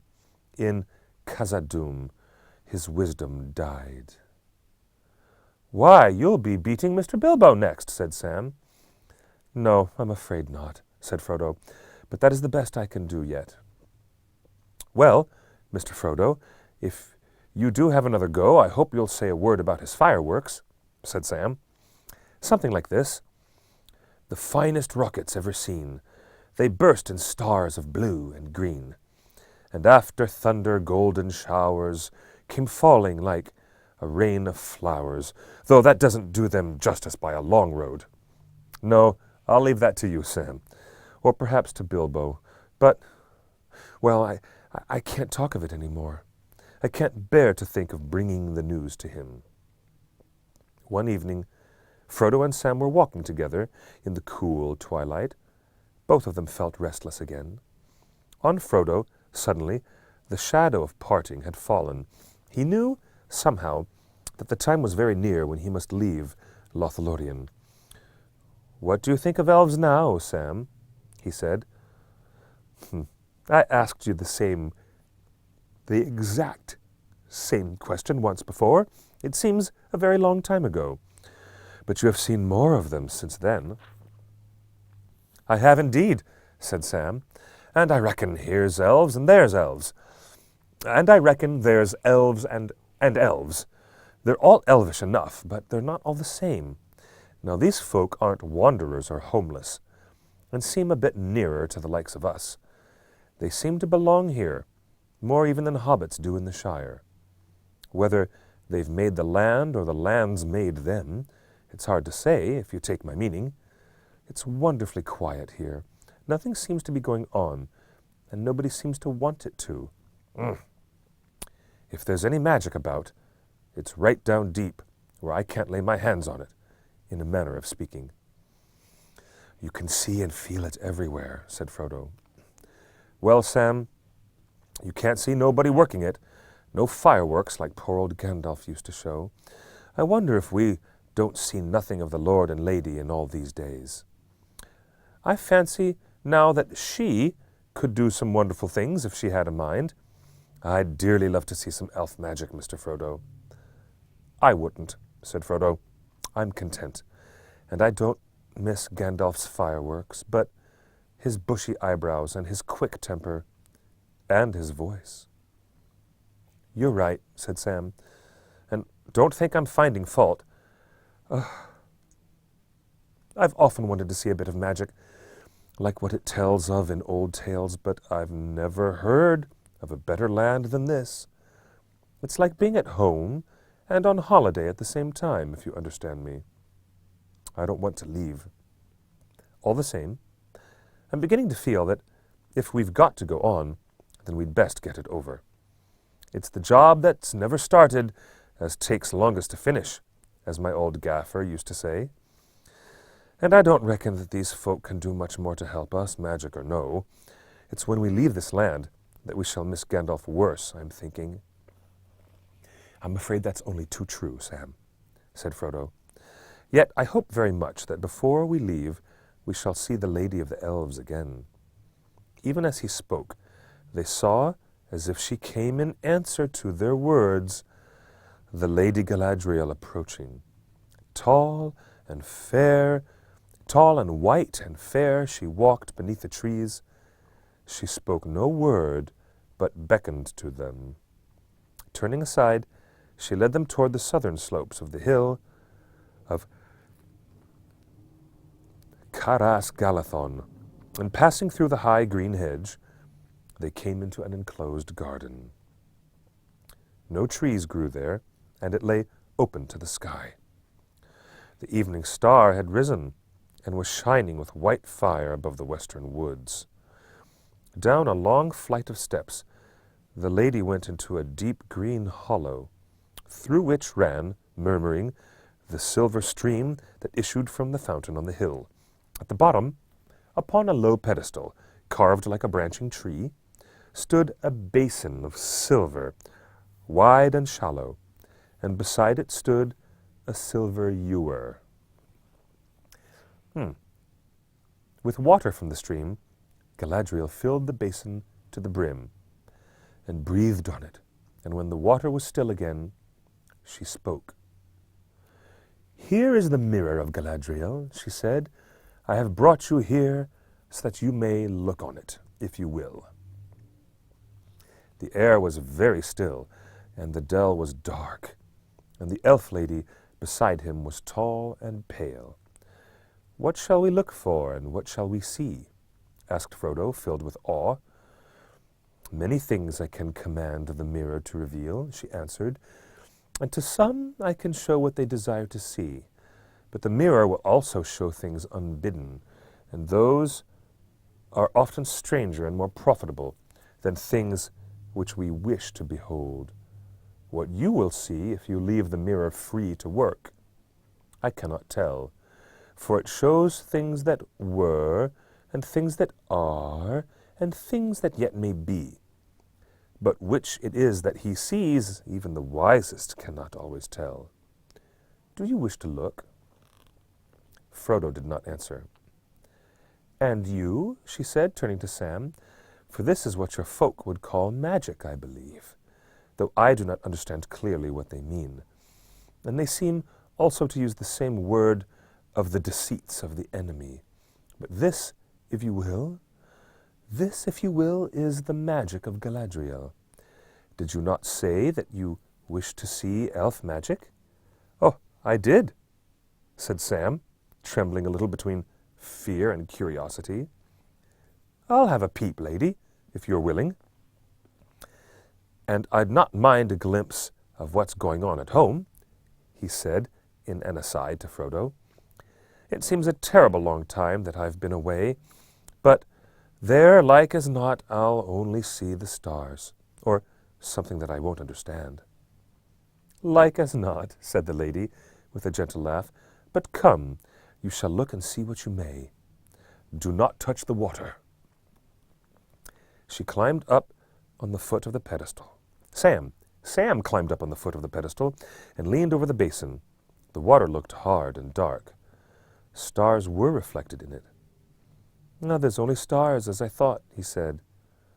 Then he gave a low gasp, for the stars went out. As if a dark veil had been withdrawn, the mirror grew gray, and then clear. There was sun shining, and the branches of trees waving and tossing in the wind. But before Sam could make up his mind what it was that he saw, the light faded, and now he thought he saw Frodo with a pale face, lying fast asleep under a great dark cliff. Then he seemed to see himself going along a dim passage and climbing an endless winding stair. It came to him suddenly that he was looking urgently for something, but what it was he did not know. Like a dream, the vision shifted and went back, and he saw the trees again. But this time, they were not so close. and he could see what was going on. They were not waving in the wind, they were falling, crashing to the ground. "Hi!" cried Sam in an outraged voice. "There's that Ted Sandyman a-cutting down trees as he shouldn't. They didn't ought to be felled. It's that avenue beyond the mill that shades the road to Bywater. I wish I could get at him. I wish I could get at Ted, and I'd fell him." But now Sam noticed that the old mill had vanished, and a large red brick building was being put up where it had stood. Lots of folk were busily at work. There was a tall red chimney nearby. Black smoke seemed to cloud the surface of the mirror. "And there's some devilry at work in the Shire," he said. "Elrond knew what he was about when he wanted to send Mr. Merry back." Then suddenly Sam gave a cry and sprang away. "I can't stay here," he said wildly. "I must go home. They've dug up Bagshot Row, and there's the poor old gaffer going down the hill with his bits of things on a barrow. I must go home." "You cannot go home alone," said the lady. "You did not wish to go home without your master before you looked in the mirror, and yet you knew that evil things might well be happening in the Shire. Remember that the mirror shows many things, and not all have yet come to pass. Some never come to be, unless those that behold the visions turn aside from their path to prevent them. The mirror is dangerous as a guide of deeds." Sam sat on the ground and put his head in his hands. "I wish I had never come here, and I don't want to see no more magic," he said, and fell silent. After a moment, he spoke again thickly, as if struggling with tears. "No, I'll go home by the long road with Mr. Frodo. Or not at all," he said. "But I hope I do get back some day. If what I have seen turns out true, somebody's going to catch it hot." "Now, do you now wish to look, Frodo?" said the Lady Galadriel. "You did not wish to see elf magic and were content?" "Do you advise me to look?" asked Frodo. "No," she said. "I do not counsel you one way or the other. I am not a counselor. You may learn something, and whether what you see be fair or evil, that may be profitable, and yet it may not. Seeing is both good and perilous. Yet I think, Frodo, that you have courage and wisdom enough for the venture, or I would not have brought you here. Do as you will." "I will look," said Frodo, and he climbed on the pedestal and bent over the dark water. At once the mirror cleared, and he saw a twilit land. Mountains loomed dark in the distance against a pale sky. A long gray road wound back out of sight. Far away, a figure came slowly down the road, faint and small at first, but growing larger and clearer as it approached. Suddenly Frodo realized that it reminded him of Gandalf. He almost called aloud the wizard's name, and then he saw that the figure was cloaked. The figure was cloaked, was clothed not in gray, but in white. In a white that shone faintly in the dusk, and in its hand there was a white staff. The head was so bowed that he could see no face. And presently the figure turned aside, round a bend in the road, and went out of the mirror's view. Presently doubt came into Frodo's mind. Was this a vision of Gandalf on one of his many lonely journeys long ago, or was it Saruman? The vision now changed. Brief and small, but very vivid, he caught a glimpse of Bilbo walking restlessly about his room. The table was littered with disordered papers. Rain was beating on the windows. Then there was a pause, and after it many swift scenes followed that Frodo in some way knew to be parts of a great history in which he had become involved. The mist cleared, and he saw a sight which he had never seen before, but he knew at once: the sea. Darkness fell. The sea rose and raged in a great storm. Then he saw against the sun, sinking blood-red into a wrack of clouds, the black outline of a tall ship with torn sails riding up out of the west. Then a wide river flowing through a populous city. Then a white fortress with 7 towers. And then again a ship with black sails. But now it was morning again, and the water rippled with light, and a banner bearing the emblem of a white tree shone in the sun. A smoke as of fire, and battle rose. And again the sun went down in a burning red that faded into grey mist. And into the mist a small ship passed away, twinkling with lights. It vanished, and Frodo sighed and prepared to draw away. But suddenly the mirror went altogether dark as if a hole had opened in the world of sight, and Frodo looked into emptiness. In the black abyss there appeared a single eye that slowly grew, until it filled nearly all the mirror. So terrible was it that Frodo stood rooted, unable to cry out or to withdraw his gaze. The eye was rimmed with fire, but was itself glazed, yellow as a cat's, watchful and intent, and the black slit of its pupil opened on a pit, a window into nothing. Then the eye began to rove, searching this way and that, and Frodo knew with certainty and horror that among the many things that it sought, he himself was one. But he also knew that it could not see him, not yet, not unless he willed it. The ring that hung upon its chain about his neck grew heavy, heavier than a great stone, and his head was dragged downwards. The mirror seemed to be growing hot, and curls of steam were rising from the water. He was slipping forward. "Do not touch the water," said the Lady Galadriel softly. The vision faded, and Frodo found that he was looking at the cool stars twinkling in the silver basin. He stepped back, shaking all over, and looked at the lady. "I know what it was that you last saw," she said, "for that is also in my mind. Do not be afraid, but do not think that only by singing amid the trees, nor even by the slender arrows of elven bows, is this land of Lothlorian maintained and defended against its enemy. I say to you, Frodo, that even as I speak to you, I perceive the Dark Lord and know his mind, and all of his mind that concerns the elves, and he gropes ever to see me and my thought. But still, the door is closed." She lifted up her white arms and spread out her hands towards the east in a gesture of rejection and denial. Erendil, the evening star, most beloved of the elves, shone clear above. So bright was it that the figure of the elven lady cast a dim shadow on the ground. Its rays glanced upon a ring about her finger. It glittered like polished gold, overlaid with silver light, and a white stone in it twinkled, as if the even star had come down to rest upon her hand. Frodo gazed at the ring with awe, for suddenly it seemed to him that he understood. "Yes," she said, divining his thought, "it is not permitted to speak of it, and Elrond could not do so. But it cannot be hidden from the ring-bearer, and one who has seen the eye. Verily, verily, it is in the land of Lorien, upon the finger of Galadriel, that one of the 3 remains.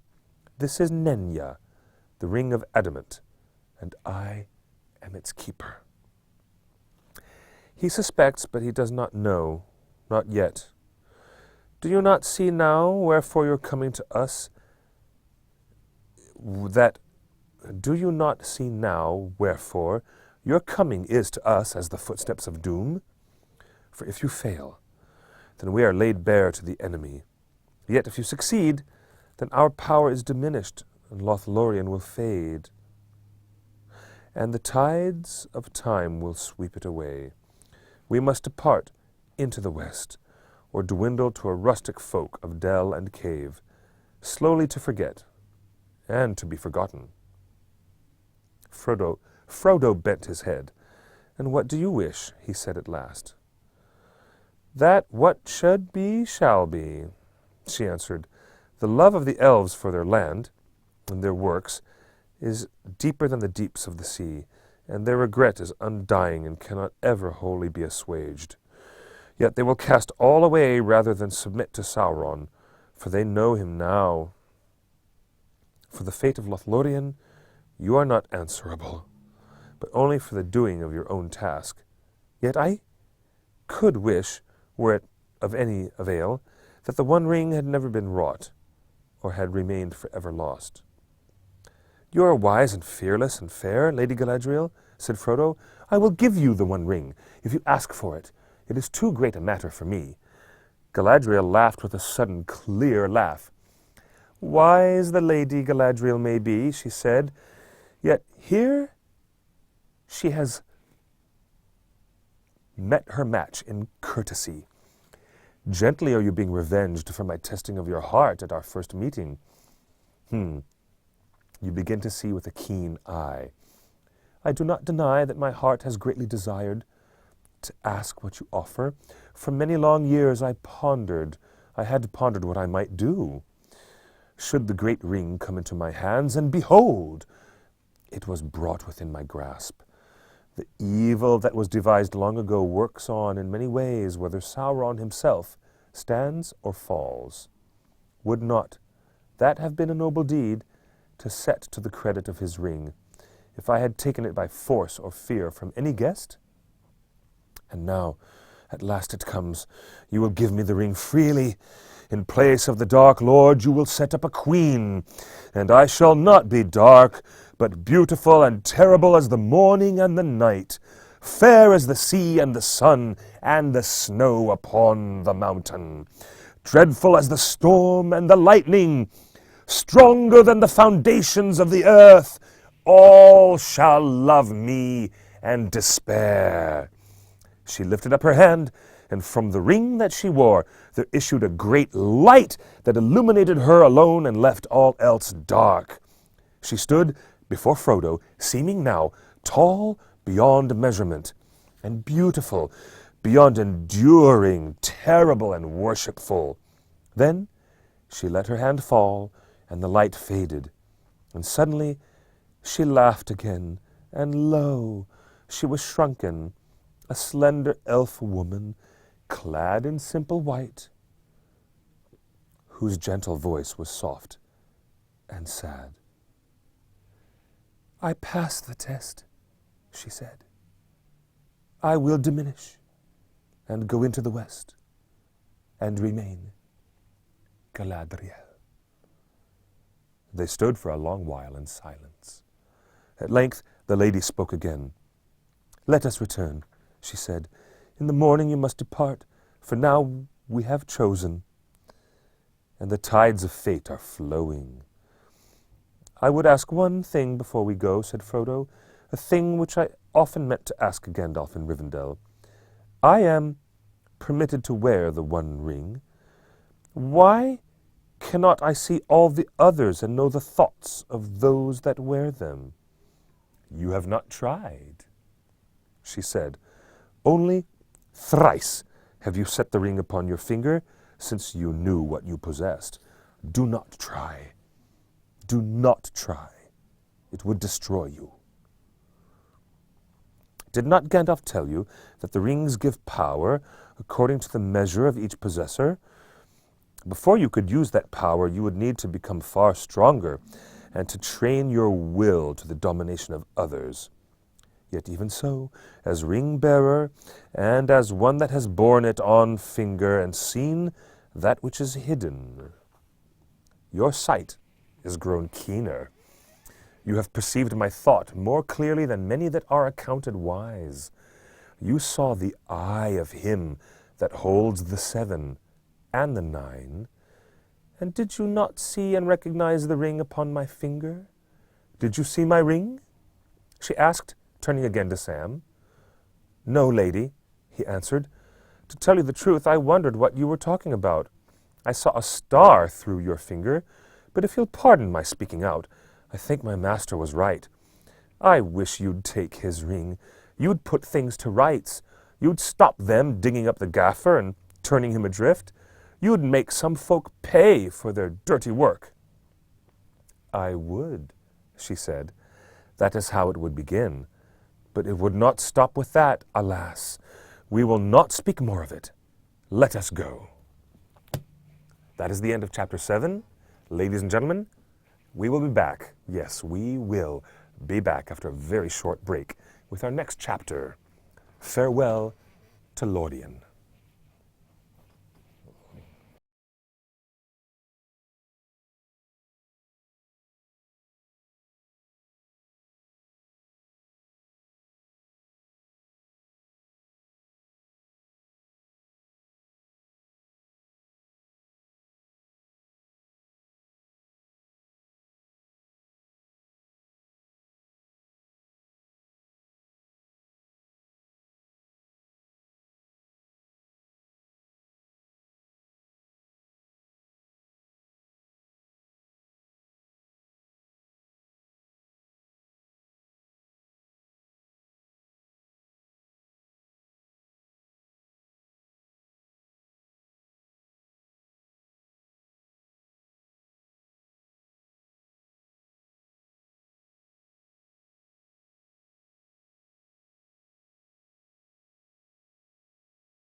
Oh, well, hello, ladies and gentlemen, boys and girls. Let's see. There we are. I keep finding my place and then losing my place. It is, after all, a very big book. It's the combined edition of all 3 volumes of The Lord of the Rings in one big volume. And it's over 1,200 pages, not including the appendices and the maps. So, and it is my favorite edition, obviously. It's beautiful. Made to look like the Red Book of Westmarch that Bilbo and subsequently Frodo used to write down their memoirs of their stories and their journeys. All right, here we go. By way of introduction, again, my name is Clifford Broadway, from theonering.net. Also, I'm the co-writer and producer of the award-winning documentary film, Ringer's Lord of the Fans. More on that later. For now, we are in The Fellowship of the Ring, Book 2, Chapter 8, Farewell to Lothlorian. That night the company was again summoned to the chamber of Celeborn, and there the lord and lady greeted them with fair words. At length Celeborn spoke of their departure.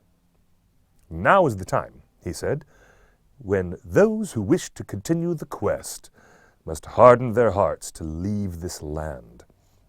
Those who no longer wish to go forward may remain here for a while, but whether they stay or go, none can be sure of peace. For we are come now to the edge of doom. Here, those who wish may await the oncoming of the hour till either the ways of the world lie open again, or we summon them to the last need of Lothlorian. Then they may return to their own lands, or else go to the long home of those that fall in battle." There was a long silence. They all resolved to go forward," said Galadriel, looking in their eyes. "As for me," said Boromir, "my way home lies onward and not back." "That is true," said Celeborn. "But is all this company going with you to Minas Tirith?" "We have not decided our course," said Aragorn. "Beyond Lothlorian, I do not know what Gandalf intended to do. Indeed, I do not think that even he had any clear purpose." "Maybe not," said Celeborn. "Yet when you leave this land, you can no longer forget the great river. As some of you know well, it cannot be crossed by travelers with baggage between Lorien and Gondor, save by boat. And are not the bridges of Osgiliath broken down and all the landings held now by the enemy? On which side will you journey? The way to Minas Tirith lies upon this side, upon the west. But the straight road of the quest lies east of the river, upon the darker shore. Which shore will you now take?" "If my advice is heeded, it will be the western shore, and the way to Minas Tirith," answered Boromir. "But I am not the leader of the company." The others said nothing, and Aragorn looked doubtful and troubled. "I see that you do not yet know what to do," said Celeborn. "It is not my part to choose for you, but I will help you as I may. There are some among you who can handle boats, Legolas, whose folk know the swift forest river, and Boromir of Gondor, and Aragorn, the traveller." "And one hobbit," cried Merry. "Not all of us look on boats as wild horses. My people live by the banks of the Brandywine." "That is well," said Celeborn. "Then I will furnish your company with boats. They must be small and light, for if you go far by water, there are places where you will be forced to carry them. You will come to the rapids of Sarn Gabir, and maybe, at last, to the great falls of Rauros, where the river thunders down from Nen Hithoel. And there are other perils. Boats may make your journey less toilsome for a while, yet they will not give you counsel. In the end, you must leave them and the river and turn west or east. Again, Aragorn thanked Celeborn many times. The gift of boats comforted him much, not least because there would now be no need to decide his course for some days. The others, too, looked more hopeful. Whatever perils lay ahead, it seemed better to float down the broad tide of the Anduin to meet them than to plod forward with bent backs. Only Sam was doubtful. He, at any rate, still thought boats as bad as wild horses or worse. And not all the dangers that he had survived made him think better of them. All shall be prepared for you, and await you at the haven before noon tomorrow, said Celeborn. I will send my people to you in the morning to help you make ready for the journey. Now we will wish you all a fair night and untroubled sleep. Good night, my friends, said Galadriel. Sleep in peace. Do not trouble your hearts overmuch with thought of the road tonight. Maybe the paths that you each shall tread are already laid before your feet, though you do not see them. Good night. The company now took their leave and returned to their pavilion. Legolas went with them, for this was to be their last night in Lothlorian, and in spite of the words of Galadriel, they wished to take counsel together. For a long time, they debated what they should do, and how it would be best to attempt the fulfilling of their purpose with the ring. But they came to no decision. It was plain that most of them desired to go first to Minas Tirith, and to escape, at least for a while, from the terror of the enemy. They would have been willing to follow a leader over the river and into the shadow of Mordor, but Frodo spoke no word, and Aragorn was still divided in his mind. His own plan, while Gandalf remained with them, had been to go with Boromir, and with his sword, help to deliver Gondor. For he believed that the message of the dreams was a summons,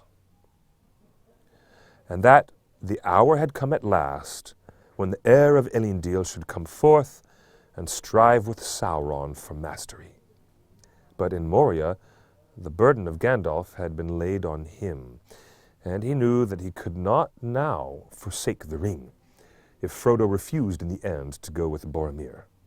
And yet, what help could he or any of the company give to Frodo, save to walk blindly with him into the darkness? I shall go to Minas Tirith alone, if need be, for it is my duty, said Boromir, and after that he was silent for a while, sitting with his eyes fixed on Frodo, as if he was trying to read the halfling's thoughts. At length he spoke again, softly, as if he was debating with himself.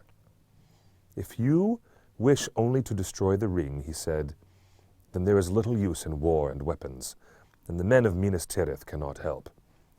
But if you wish to destroy the armed might of the Dark Lord, then it is folly to go without force into his domain, and folly to throw away.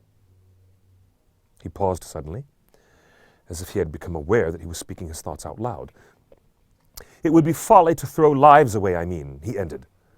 It is a choice between defending a strong place and walking openly into the arms of death. At least, that is how I see it. Frodo caught something new and strange in Boromir's glance, and he looked hard at him. Plainly, Boromir's thought was different from his final words. It would be folly to throw away what? The Ring of Power? He had said something like this at the council, but then he had accepted the correction of Elrond. Frodo looked at Aragorn, but he seemed deep in his own thought and made no sign that he had heeded Boromir's words. And so their debate ended. Merry and Pippin were already asleep, and Sam was nodding. The night was growing old. In the morning, as they were beginning to pack their slender goods, elves that could speak their tongue came to them and brought them many gifts of food and clothing for the journey. The food was mostly in the form of very thin cakes made of a meal that was baked a light brown on the outside, and inside was the color of cream. Gimli took up one of the cakes and looked at it with a doubtful eye. "Cram," he said under his breath as he broke off a crisp corner and nibbled at it. His expression quickly changed, and he ate all the rest of the cake with relish. "No more, no more," cried the elves, laughing. "You have eaten enough already for a long day's march." "Oh, I thought it was only a kind of cram, such as the dale men make for journeys in the wild," said the dwarf.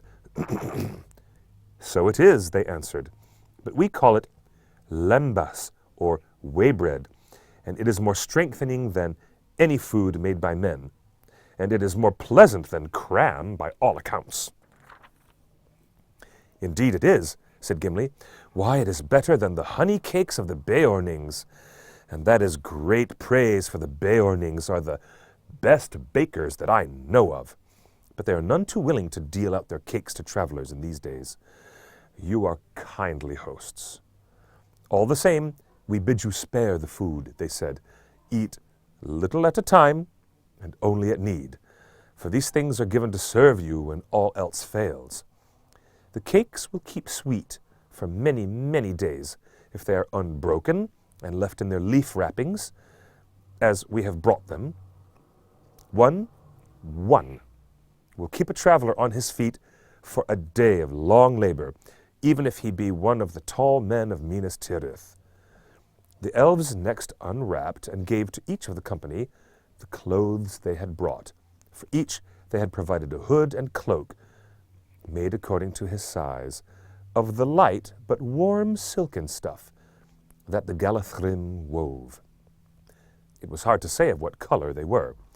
Gray, with the hue of twilight under the trees, they seemed to be, and yet, if they were moved or set in another light, they were green as shadowed leaves, or brown as fallow fields by night, dusk silver as water under the stars. Each cloak was fastened about the neck with a brooch, like a green leaf veined with silver.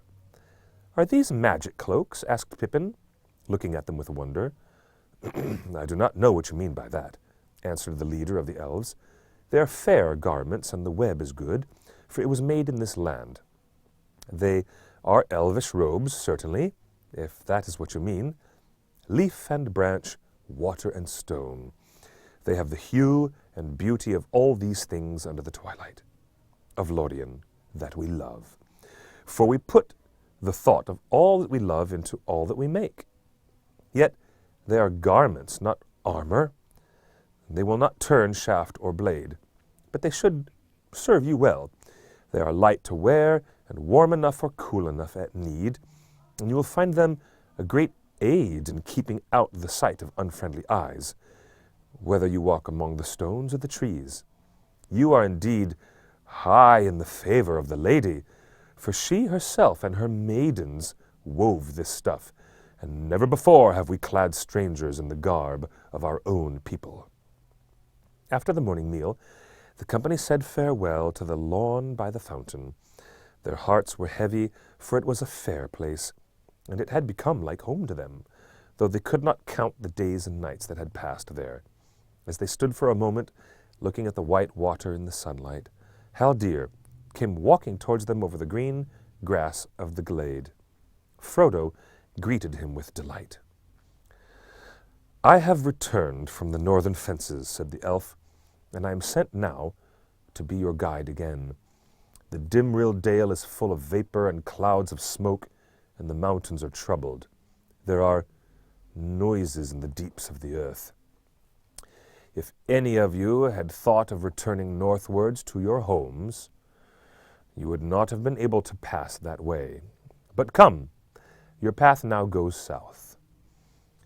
As they walked through Caras Galathon, the green ways were empty, but in the trees above them many voices were murmuring and singing.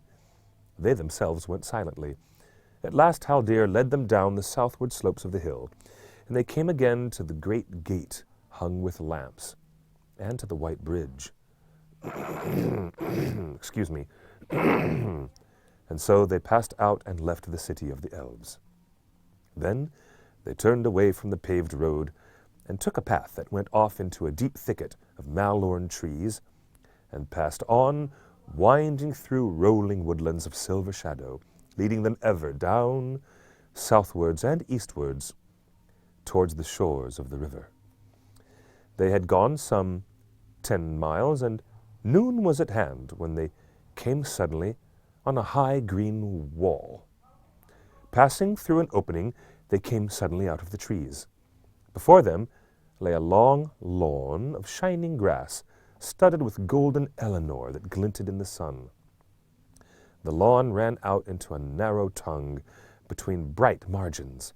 On the right and west, the silver lode flowed glittering. On the left and east, the great river rolled its broad waters deep and dark. On the further shores, the woodlands still marched on southwards as far as the eye could see. But all the banks were bleak and bare. No malorn lifted its gold-hung boughs beyond the land of Lothlorian. On the bank of the silver lode, at some distance up from the meeting of the streams, there was a height of white stones and white wood. By it were moored many boats and barges. Some were brightly painted and shone with silver and gold and green, but most were either white or gray. The 3 small gray boats had been made ready for the travelers, and in these the elves stowed their goods. And they added also coils of rope, 3 to each boat. Slender they looked, but strong, silken to the touch, gray of hue like the elven cloaks. "Whoa, what are these?" asked Sam, handling one that lay upon the greensward. "Ropes, indeed," answered an elf from the boats. "Never travel far without a rope, and one that is long and strong and light. Such are these. They may be a help in many needs." "Oh, you don't need to tell me that," said Sam. "I came without any, and I've been worried ever since.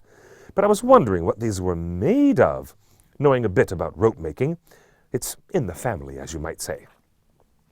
"They are made of hithline," said the elf, "but there is no time now to instruct you in the art of their making. Had we known that this craft delighted you, we could have taught you much. But now, alas, unless you should at some time return hither, you must be content with our gift. May it serve you well."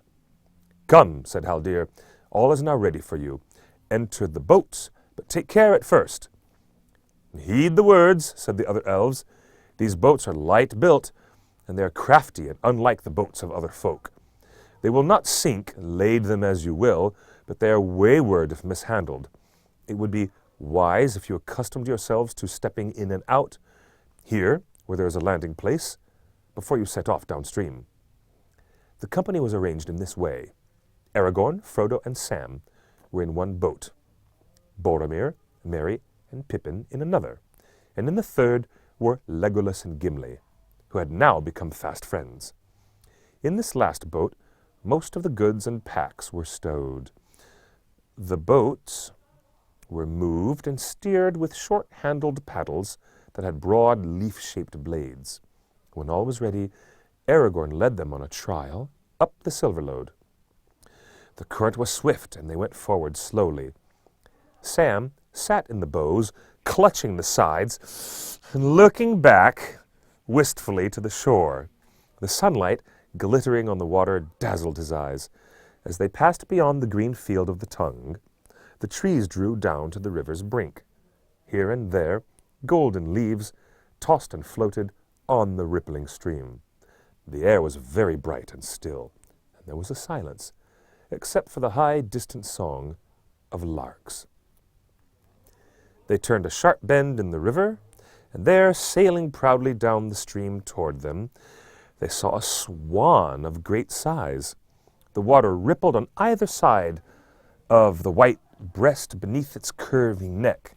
Its beak shone like burnished gold, and its eyes glinted like jet set in yellow stones. It Its huge white wings were half lifted. A music came down the river as it drew nearer, and suddenly they perceived that it was a ship, wrought and carved with elven skill in the likeness of a bird.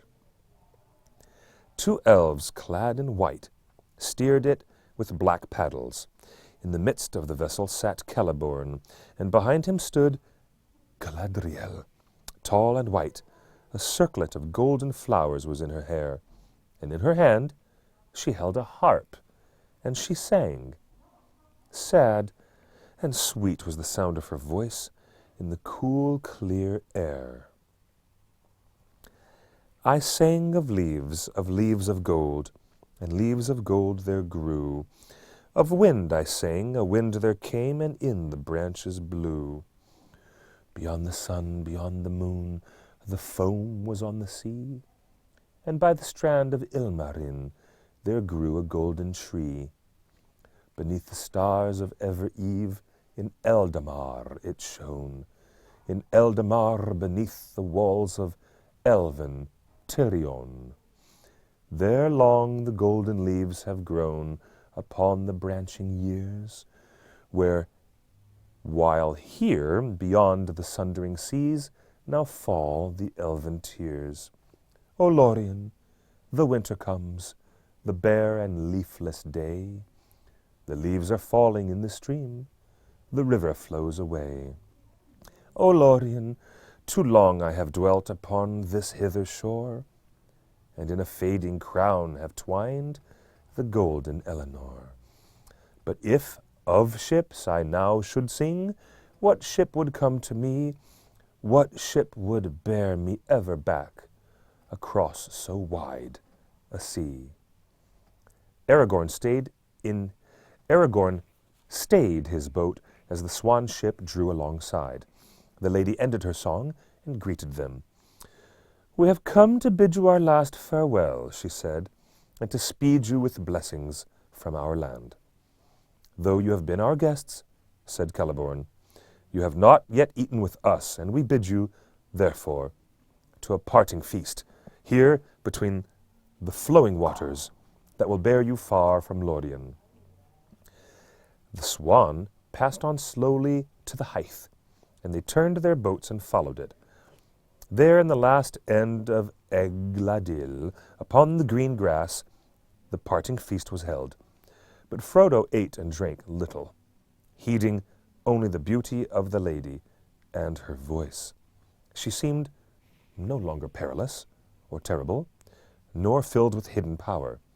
Already she seemed to him, as by men of later days elves still at times are seen, present and yet remote, a living vision of that which has already been left far behind by the flowing streams of time. After they had eaten and drunk, sitting upon the grass, Celeborn spoke to them again of their journey, and lifting his hand, he pointed south to the woods beyond the tongue. As you go down the water, he said, you will find that the trees will fail, and you will come to a barren country. There the river flows in stony vales amid high moors, until at last, after many leagues, it comes to the tall island of the Tindrock that we call Tall Brandir. There it casts its arms about the steep shores of the isle, and falls then with a great noise and smoke over the cataracts of Rauros, down into the Nindalf, the Wetwang, as it is called in your tongue. That is a wide region of sluggish fen, where the stream becomes tortuous and much divided. There the Entwash flows in by many mouths from the forest of Fangorn in the west. About that stream, on this side of the great river, lies Rohan. On the further side are bleak hills of the Emen Muil. The wind blows from the east there, for they look out over the dead marshes and the no-man lands, to Kirith Gorgor and the black gates of Mordor. Boromir, and any that go with him seeking Minas Tirith, will do well to leave the great river above Rauros, and cross the Entwash before it finds the marshes. Yet they should not go too far up that stream, nor risk becoming entangled in the forest of Fangorn. That is a strange land, and is now a little known. But Boromir and Aragorn doubtless do not need this warning. Indeed, we have heard of Fangorn in Minas Tirith, said Boromir, but what I have heard seems to me for the most part old wives' tales, such as we tell our children. All that lies north of Rohan is now, to us, so far away that fancy can wander freely there. Of old, Fangorn lay upon the borders of our realm, but it is now many lives of men since any of us visited it, to prove or disprove the legends that have come down from distant years. I have myself been at whiles in Rohan, but I have never crossed it northwards. When I was sent out as a messenger, I passed through the gap by the skirts of the White Mountains, and crossed the Isen and the Grey Flood into Northerland. A long and wearisome journey, 400 leagues I reckoned it, and it took me many months, for I lost my horse at Tharbad, at the fording of the Grey Flood.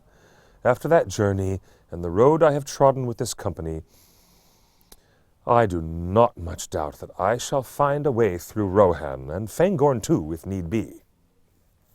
Then I need say no more, said Celeborn, but do not despise the lore that has come down from distant years, for oft it may chance that old wives keep in memory word of things that once were needful for the wise to know. Now Galadriel rose from the grass, and taking a cup from one of her maidens, she filled it with white mead and gave it to Celeborn. Now it is time to drink the cup of farewell, she said. Drink, Lord of the Galathrim, and let not your heart be sad, though night must follow noon, and already our evening draweth nigh. Then she brought the cup to each of the company, and bade them drink, and farewell.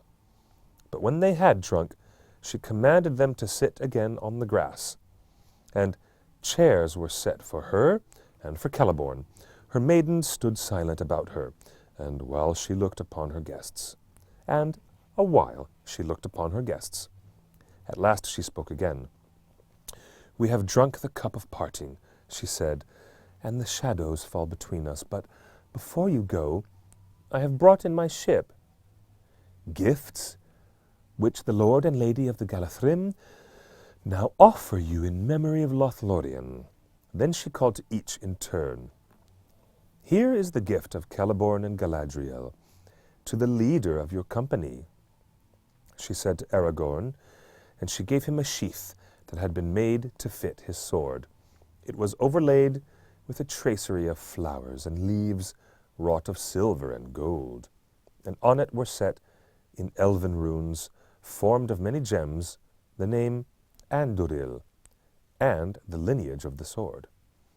The blade that is drawn from this sheath shall not be stained or broken, even in defeat, she said. But is there aught else that you desire of me at our parting? For darkness will flow between us, and it may be that we shall not meet again, unless it be far hence upon a road that has no returning. And Aragorn answered, Lady, you know all my desire, and long held in keeping the only treasure that I seek. Arwen reference. Yet it is not yours to give me, even if you would, and only through darkness shall I come to it.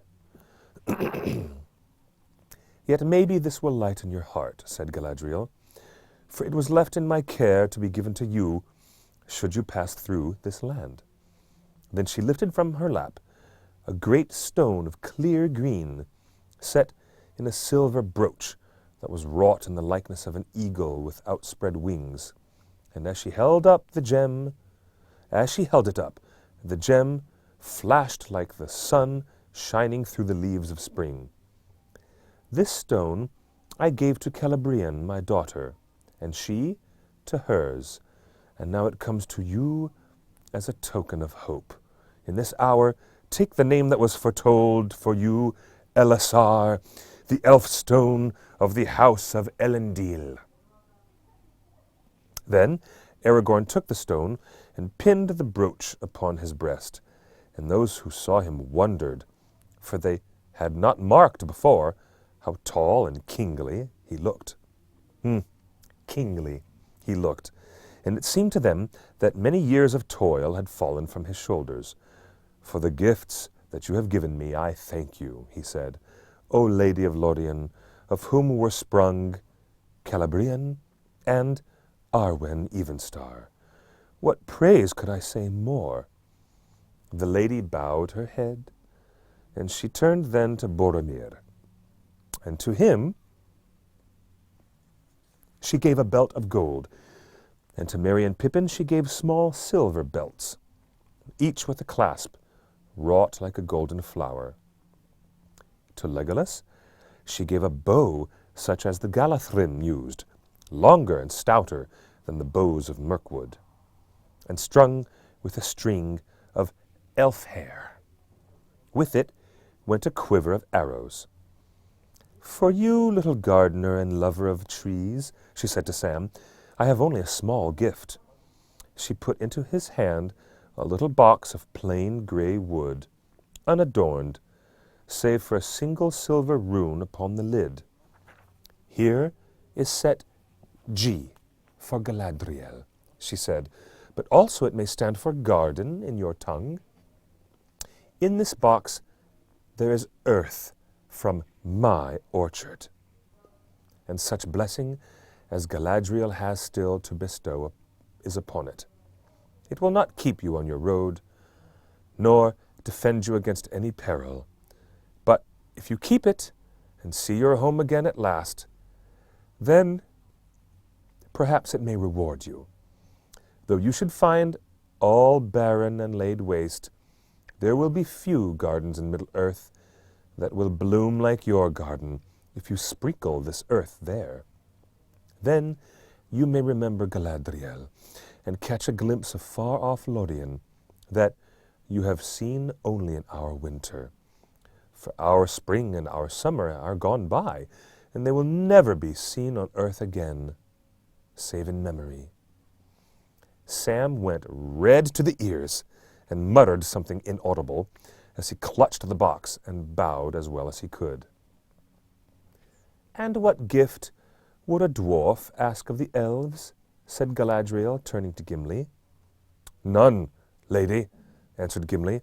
"It is enough for me to have seen the Lady of the Galathrim, and to have heard her gentle words." "Hear, all ye elves!" she cried to those about her. "Let none say again that dwarves are grasping and ungracious. Yet surely, Gimli, son of Glóin, you desire something that I could give? Name it, I bid you. You shall not be the only guest without a gift." "There is nothing, Lady Galadriel," said Gimli, bowing low and stammering. "Nothing, unless it might be, unless it is permitted to ask, nay, to name a single strand of your hair, which surpasses the gold of the earth as the stars surpass the gems of the mine. I do not ask for such a gift, but you commanded me to name my desire." The elves stirred and murmured with astonishment, and Celeborn gazed at the dwarf in wonder. But the lady smiled. "It is said that the skill of the dwarves is in their hands rather than in their tongues," she said. "Yet that is not true of Gimli, for none have ever made to me a request so bold and yet so courteous. And how shall I refuse, since I commanded him to speak? But tell me, what would you do with such a gift?" "Treasure it, lady," he answered, "in memory of your words to me at our first meeting, and if ever I return to the smithies of my home, it shall be set in imperishable crystal, to be an heirloom of my house, and a pledge of goodwill between the mountain and the wood until the end of days.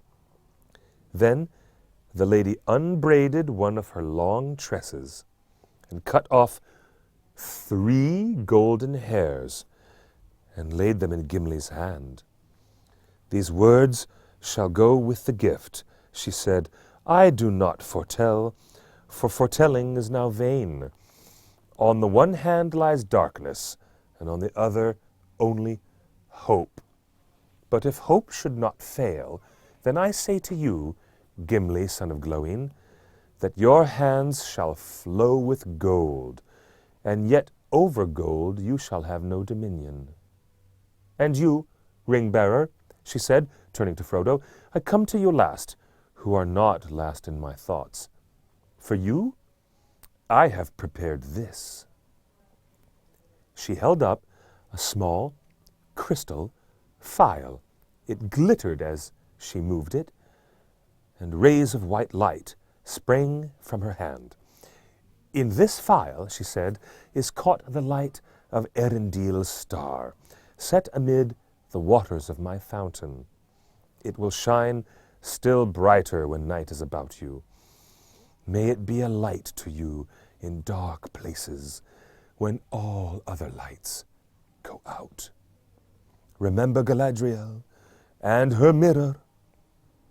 Frodo took the phial, and for a moment, as it shone between them, he saw her again standing like a queen, great and beautiful, but no longer terrible. He bowed, but found no words to say. Now the lady arose, and Celeborn led them back to the height. A yellow noon lay on the green land of the Tongue, and the water glittered with silver. All at last was made ready. The company took their places in the boats as before. Crying farewell, the elves of Lothlorian, with long grey poles, thrust them out into the flowing stream, and the rippling waters bore them slowly away. The traveller sat still without moving or speaking. On the green bank, near to the very point of the tongue, the Lady Galadriel stood alone and silent. As they passed her, they turned, and their eyes watched her, slowly floating away from them. For so it seemed to them, Lorien was slipping backward, like a bright ship masted with ancient trees, sailing on to forgotten shores, while they sat helpless upon the margin of the grey and leafless world. Even as they gazed, the Silverlode passed out into the currents of the great river, and their boats turned and began to speed southward. Soon the white form of the lady was small and distant. She shone like a window of glass upon a far hill in the westering sun, or as a remote lake seen from a mountain, a crystal fallen in the lap of the land. Then it seemed to Frodo that she lifted her arms in a final farewell, and far but piercing clear on the following wind came the sound of her voice singing. But now she sang in the ancient tongue of the Elves beyond the sea, and he did not understand the words. Fair was the music, but it did not comfort him. Yet, as is the way of elvish words, they remained graven in his memory, and long afterwards he interpreted them as well as he could. The language was that of elven song, and spoke of things little known on Middle-earth.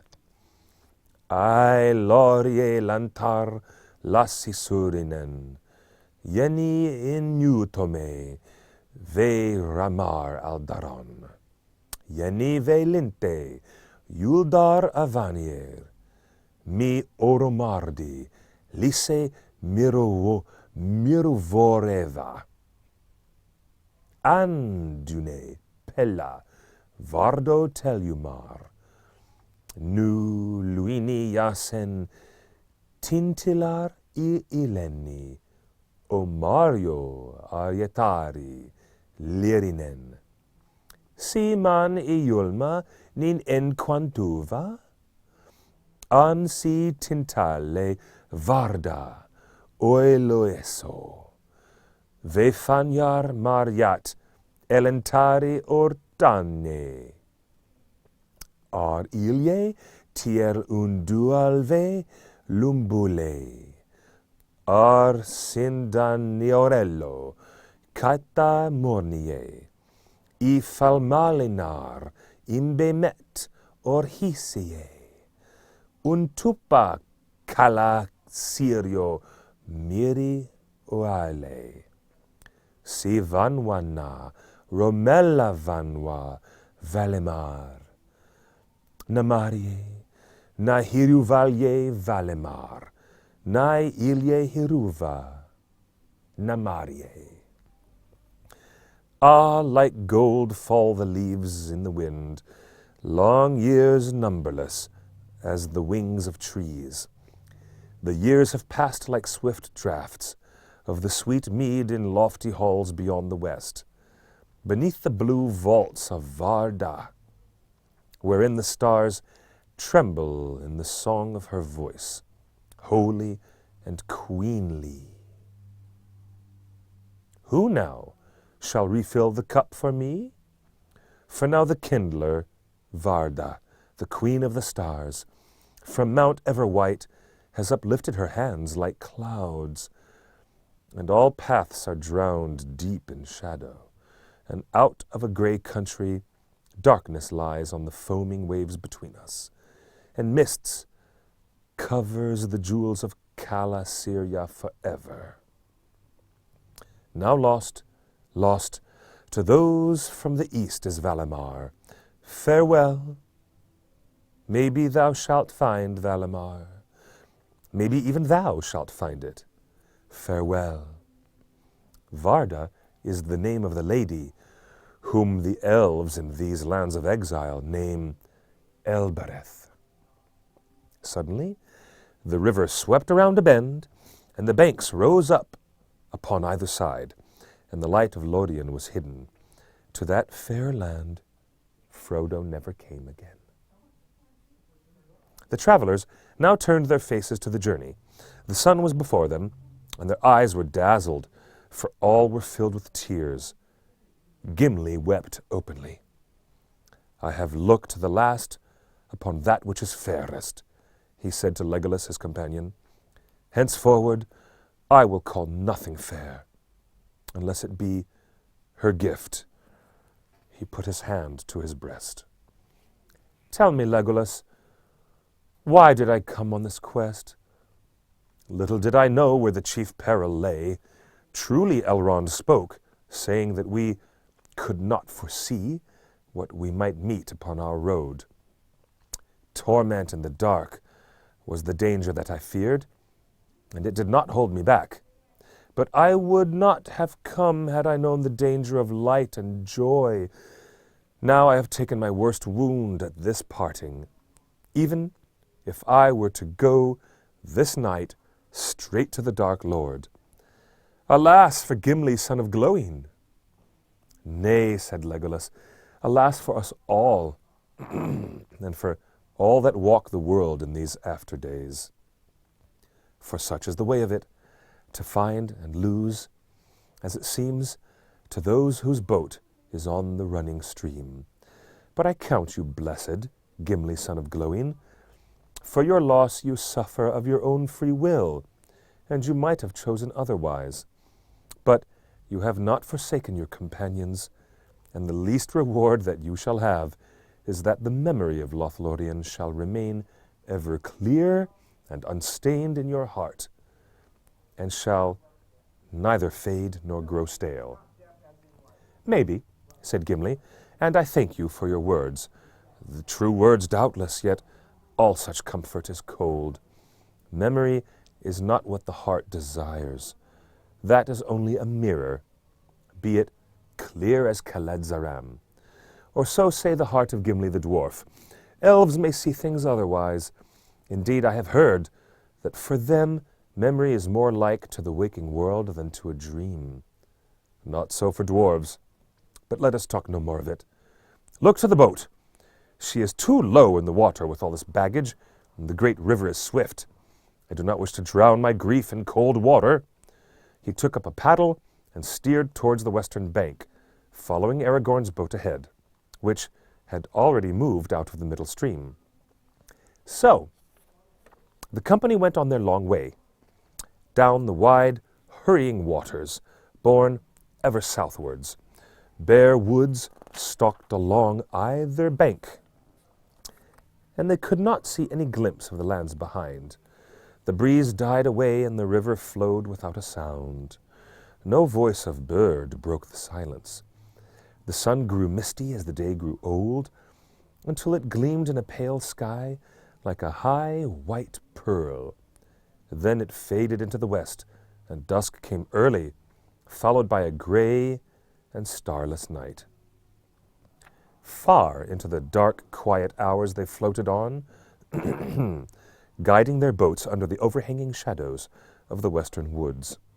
Great trees passed by like ghosts, thrusting their twisted, thirsty roots through the mist down into the water.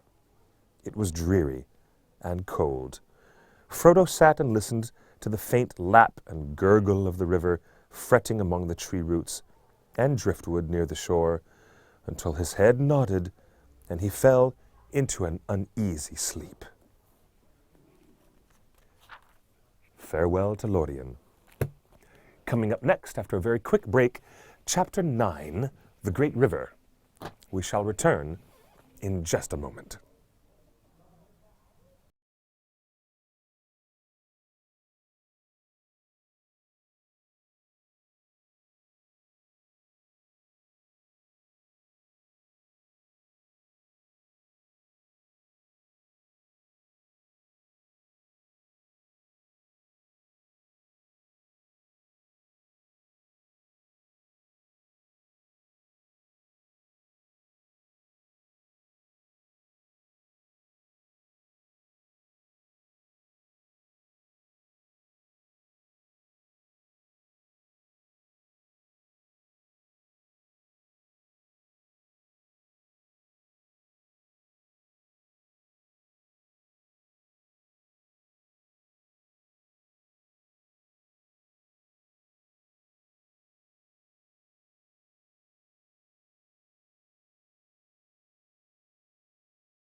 Welcome back, everybody. Ladies and gentlemen, boys and girls. This is your amiable reader, Clifford Broadway, host of XSN, and we are here continuing the last 2 chapters of the Fellowship of the Ring. How about that? Tonight, I believe we shall finish the first volume of The Lord of the Rings. That makes 4 days. 4 days to read the Fellowship of the Ring. And soon, tomorrow midday, we will continue with the 2 Towers. Here we are. Fellowship of the Ring, Book 2, Chapter 9. The Great River. Frodo was roused by Sam. He found that he was lying, well wrapped, under tall, gray-skinned trees, in a quiet corner of the woodlands, on the west bank of the great river Anduin. He had slept the night away, and the gray of morning was dim among the bare branches. Gimli was busy with a small fire near at hand. They started again before the day was broad. Not that most of the company were eager to hurry southwards. They were content that the decision which they must make at latest when they came to they were content that the decision which they must make at latest when they came to Rauros and the Tinned Rock Isle still lay some days ahead. And they let the river bear them on at its own pace, having no desire to hasten towards the perils that lay beyond, whichever course they took in the end. Aragorn let them drift with the stream as they wished, husbanding their strength against weariness to come. But he insisted that at least they should start early each day and journey on far into the evening, for he felt in his heart that time was pressing, and he feared that the Dark Lord had not been idle while they lingered in Lothlorian. Nonetheless, they saw no sign of an enemy that day, nor the next. The dull, gray hours passed without event. As the 3rd day of their voyage wore on, the lands changed slowly. The trees thinned and then failed altogether. On the eastern bank, to their left, they saw long, formless slopes stretching up and away toward the sky. Brown and withered they looked as if fire had passed over them, leaving no living blade of green, an unfriendly waste, without even a broken tree or a bold stone to relieve the emptiness. They had come to the brown lands that lay vast and desolate between southern Mirkwood and the hills of the Imin Muir. What pestilence or war or evil deed of the enemy had so blasted all that region, even Aragorn could not tell. Upon the west, to their right, the land was treeless also, but it was flat and in many places green with wide plains of grass. On this side of the river, they passed forests of great reeds, so tall they shut out all view to the west, as the little boats went rustling by along their fluttering borders. Their dark, withered plumes bent and tossed in the light, cold airs, hissing softly and sadly. Here and there, through openings, Frodo could catch sudden glimpses of rolling meads, and far beyond them, hills in the sunset, and away on the edge of sight, a dark line, where marched the southernmost ranks of the misty mountains.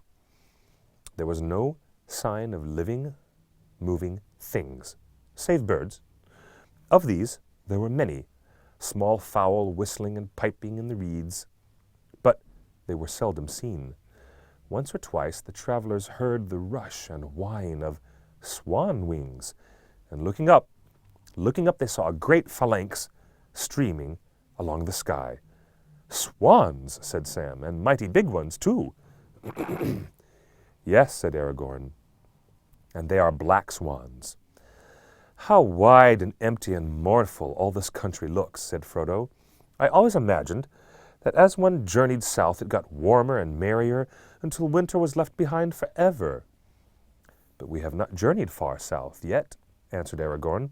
It is still winter, and we are far from the sea. Here the world is cold until the sudden spring, and we may yet have snow again. Far away down in the Bay of Bel Falas, to which Anduin runs, it is warm and merry, maybe, but or would be but for the enemy. But here we are not above 60 leagues, I guess, south of the South Farthing, away in your shire, hundreds of long miles yonder. You are looking now southwest across the north plains of the Riddermark, Rohan, the land of the horse lords. Ere long we shall come to the mouth of the Limlight that runs down from Fangorn to join the great river. That is the north boundary of Rohan, and of old all that lay between Limlight and the White Mountains belonged to the Rohirrim. It is a rich and pleasant land, and its grass has no rival. But in these evil days, folk do not dwell by the river or ride often to its shores. Anduin is wide, yet the orcs can shoot their arrows far across the stream. And of late, it is said, they have dared to cross the water and raid the herds and studs of Rohan. Sam looked from bank to bank uneasily. The trees had seemed hostile before, as if they harbored secret eyes and lurking dangers. Now he wished that the trees were still there. He felt that the company was too naked, afloat in little open boats in the midst of shelterless lands, and on a river that was the frontier of war. In the next day or two, as they went on, borne steadily southwards, this feeling of insecurity grew on all the company. For a whole day they took to their paddles and hastened forward. The banks slid by. Soon the river broadened and grew more shallow. Long stony beaches lay upon the east, and there were gravel shoals in the water, so that careful steering was needed. The brown lands rose into bleak wolds, over which flowed a chill air from the east. On the other side the meads had become rolling downs of withered grass, amidst a land of fen and tussock. Frodo shivered, thinking of the lawns and fountains, the clear sun, and gentle rains of Lothlorian. There was little speech and no laughter in any of the hobbits, in any of the boats. Each member of the company was busy with his own thoughts. The heart of Legolas was running under the stars of a summer night in some northern glade amid the beech woods. Gimli was fingering gold in his mind and wondering if it were fit to be wrought into the housing of the lady's gift. Merry and Pippin, in the middle boat, were ill at ease, for Boromir sat muttering to himself, sometimes biting his nails, as if some restlessness or doubt consumed him, sometimes seizing a paddle and driving the boat close behind Aragorn's. Then Pippin, who sat in the bow looking back, caught a queer gleam in his eye as he peered forward, gazing at Frodo. Sam had long ago made up his mind that, though boats were maybe not as dangerous as he had been brought up to believe, they were far more uncomfortable than even he had imagined. He was cramped and miserable, having nothing to do but stare at the winter lands crawling by and the gray water on either side of him. Even when the paddles were in use, they did not trust Sam with one. As dusk drew down on the fourth day, he was looking back over the bowed heads of Frodo and Aragorn and the following boats. He was drowsy and longed for camp and the feel of earth under his toes. Suddenly, something caught his sight. At first he stared at it listlessly, then he sat up and rubbed his eyes.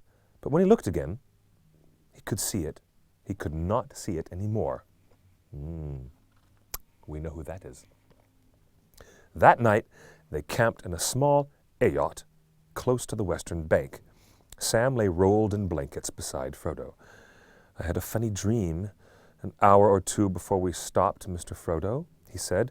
"Or maybe it wasn't a dream. Well, funny it was, anyway." "Well, what was it?" said Frodo, knowing that Sam would not settle down until he had told his tale, whatever it was. "I haven't seen or thought of anything to make me smile since we left Lothlorian." "Oh, it wasn't funny that way, Mr. Frodo. It was queer. All wrong, if it wasn't a dream. And you had best hear it. It was like this. I saw a log with eyes."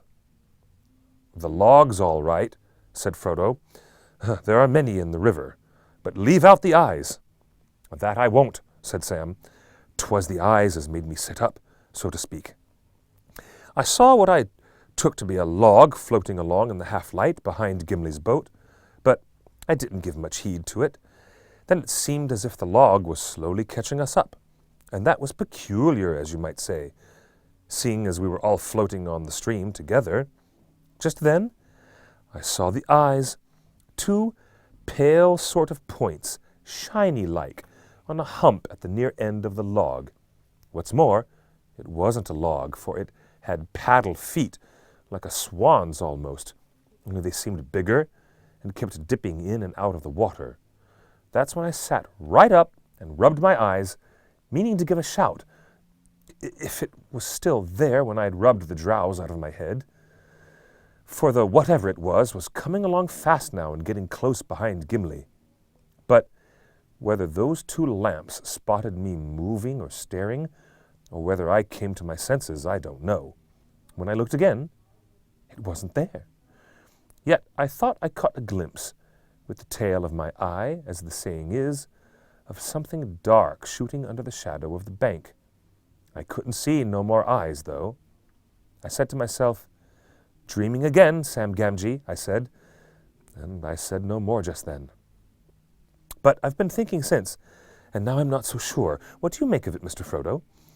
"I should make nothing of it but a log and the dusk and sleep in your eyes, Sam," said Frodo, "if this was the first time that those eyes had been seen. But it isn't. I saw them away back north before we reached Lorien, and I saw a strange creature with eyes climbing to the flet that night. Haldir saw it too. And do you remember the report of the Elves that went after the orc band?" "Ah," said Sam, "I do, and I remember more too. I don't like my thoughts, but thinking of one thing and another, and Mr. Bilbo's stories and all, I fancy I could put a name on the creature, at a guess. A nasty name. Gollum, maybe?" "Yes, that is what I have feared for some time," said Frodo, "ever since the night on the flet. I suppose he was lurking in Moria, and picked up our trail then, but I hoped that our stay in Lorien would throw him off the scent again. The miserable creature must have been hiding in the woods by the Silverlode, watching us start off." "That's about it," said Sam, "and we'd better be a bit more watchful ourselves, or we'll feel some nasty fingers around our necks one of these nights, if ever we wake up to feel anything. And that's what I was leading up to. No need to trouble Strider or the others tonight. I'll keep watch. I can sleep tomorrow, being no more than luggage in a boat, as you might say." "I might," said Frodo, "and I might say luggage with eyes. You shall watch, but only if you promise to wake me halfway towards morning, if nothing happens then. If nothing happens before then." In the dead hours, Frodo came out of a deep, dark sleep to find Sam waking him, Sam shaking him. "It's a shame to wake you," whispered Sam, "but that's what you said. There's nothing to tell, or not much. I thought I heard some soft plashing and a sniffling noise a while back, but you hear a lot of such queer sounds by a river at night." He lay down, and Frodo sat up, huddled in his blankets, and fought off his sleep. Minutes or hours passed slowly, and nothing happened. Frodo was just yielding to the temptation to lie down again when a dark shape, hardly visible, floated close to one of the moored boats. A long, whitish hand could be dimly seen as it shot out and grabbed the gunwale. Two pale, lamp-like eyes shone coldly as they peered inside, and then they lifted and gazed up at Frodo on the yacht. They were not more than a yard or two away, and Frodo heard the soft hiss of intaken breath. He stood up, drawing Sting from its sheath, and faced the eyes. Immediately their light was shut off. There was another hiss and a splash, and the dark log shape shot away downstream into the night. Aragorn stirred in his sleep, turned over, and sat up. "What is it?" he whispered, springing up and coming to Frodo. "I felt something in my sleep. Why have you drawn your sword?" "Gollum," answered Frodo, "or at least, so I guess." "Ah," said Aragorn, "so you know about our little footpad, do you? He paddled after us all through Moria and right down to Nimrodel. Since we took to boats, he has been lying on a log and paddling with hands and feet. I have tried to catch him once or twice at night, but he is slyer than a fox and as slippery as a fish. I hoped the river voyage would beat him, but he is too clever a waterman. We shall have to try going faster tomorrow. You lie down now, and I will keep watch for what is left of the night. I wish I could lay my hands on the wretch. We might make him useful. But if I cannot, we shall have to try and lose him. He is very dangerous. Quite apart from murder by night, on his own account, he may put any enemy that is about on our track." The night passed without Gollum showing so much as a shadow again. After that, the company kept a sharp lookout, but they saw no more of Gollum while the voyage lasted. If he was still following, he was very wary and cunning. At Aragorn's bidding, they paddled now for long spells, and the banks went swiftly by. But they saw little of the country, for they journeyed mostly by night and twilight, resting by day and lying as hidden as the land allowed. In this way, the time passed without event until the 7th day. The weather was still gray and overcast, with wind from the east, but as evening drew into night, the sky away westward cleared, and pools of faint light, yellow and pale green, opened under the gray shores of cloud. There the white rind of the new moon could be seen glimmering in the remote lakes. Sam looked at it and puckered his brows. The next day, the country on either side began to change rapidly. The banks began to rise and grow stony. Soon they were passing through a hilly, rocky land, and on both shores there were steep slopes buried in deep brakes of thorn and sloe, tangled with brambles and creepers. Behind them stood low, crumbling cliffs, and chimneys of gray, weathered stone dark with ivy, and beyond these again there rose high ridges crowned with wind-writhen firs. They were drawing near to the gray hill country of the Imin Muil, the southern march of Wilderland. There were many birds about the cliffs and the rock chimneys, and all day high in the air flocks of birds had been seen circling, black against the pale sky.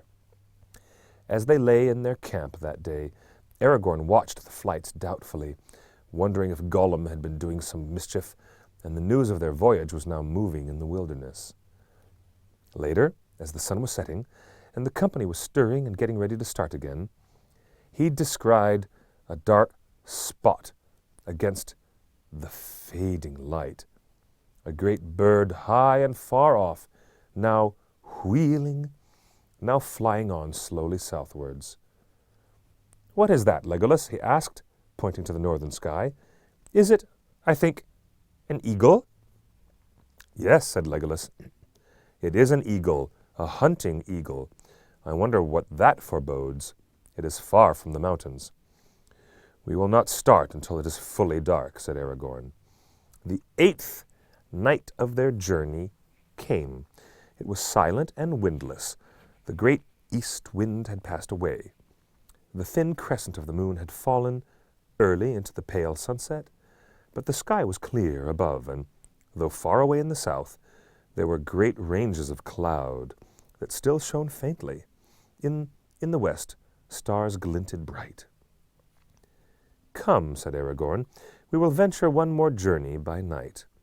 We are coming to the reaches of the river that I do not know well, for I have never journeyed by water in these parts before, not between here and the rapids of Sarn Gabir, but if I am right in my reckoning, those are still many miles ahead.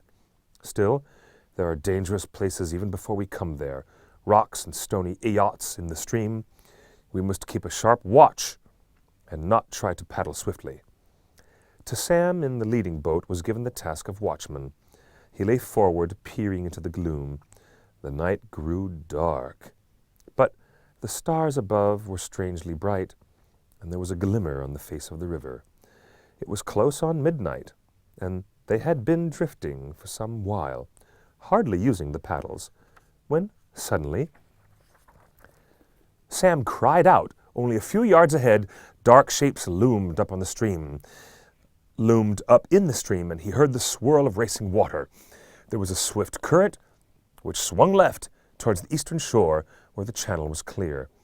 As they were swept aside, the travelers could see, now very close, the pale foam of the river lashing against sharp rocks that were thrust out far into the stream like a ridge of teeth. The boats were all huddled together.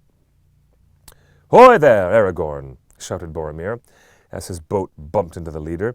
"This is madness! We cannot dare the rapids by night, but no boat can live in Sarn Gabir, be it night or day." "Back! Back!" cried Aragorn. "Turn! Turn if you can!"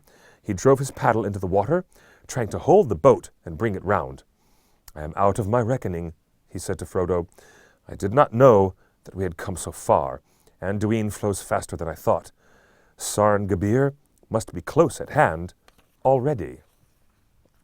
With great efforts, they checked the boats and slowly brought them about.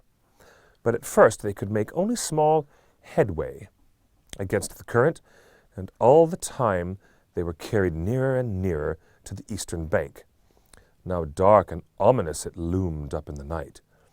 "All together, paddle!" shouted Boromir. "Paddle, or we shall be driven on the shoals!" Even as he spoke, Frodo felt the keel beneath him grate upon stone. At that moment, there was a twang of bowstrings. Several arrows whistled over them, and some fell among them. One smote Frodo between the shoulders as he lurched forward with a cry, letting go his paddle, but the arrow fell back, foiled by his hidden coat of mail. Another passed through Aragorn's hood, and a third stood fast in the gunwale of the second boat, close by Merry's hand. Sam thought he could glimpse black figures running to and fro upon the long shingle banks that lay under the eastern shore. They seemed very near. "Yerch," said Legolas, falling into his own tongue. "Orcs!" cried Gimli.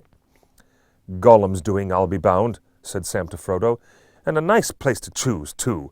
The river seems set on taking us right into their arms." They all leaned forward, straining at the paddles. Even Sam took a hand. Every moment they expected to feel the bite of black feathered arrows. Many whined overhead or struck the water nearby, but there were no more hits. It was dark, but not too dark for the night eyes of orcs, and in the star glimmer they must have offered their cunning foes some mark, unless it was that the grey cloaks of Lorien and the grey timber of the elf-wrought boats defeated the malice of the archers of Mordor. Stroke by stroke they labored on. In the darkness it was hard to be sure that they were indeed moving at all, but slowly the swirl of the water grew less, and the shadow of the eastern bank faded back into the night.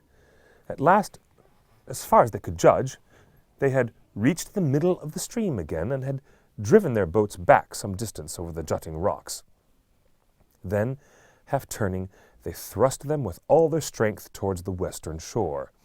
Under the shadow of bushes, leaning out of the water, they halted and drew breath.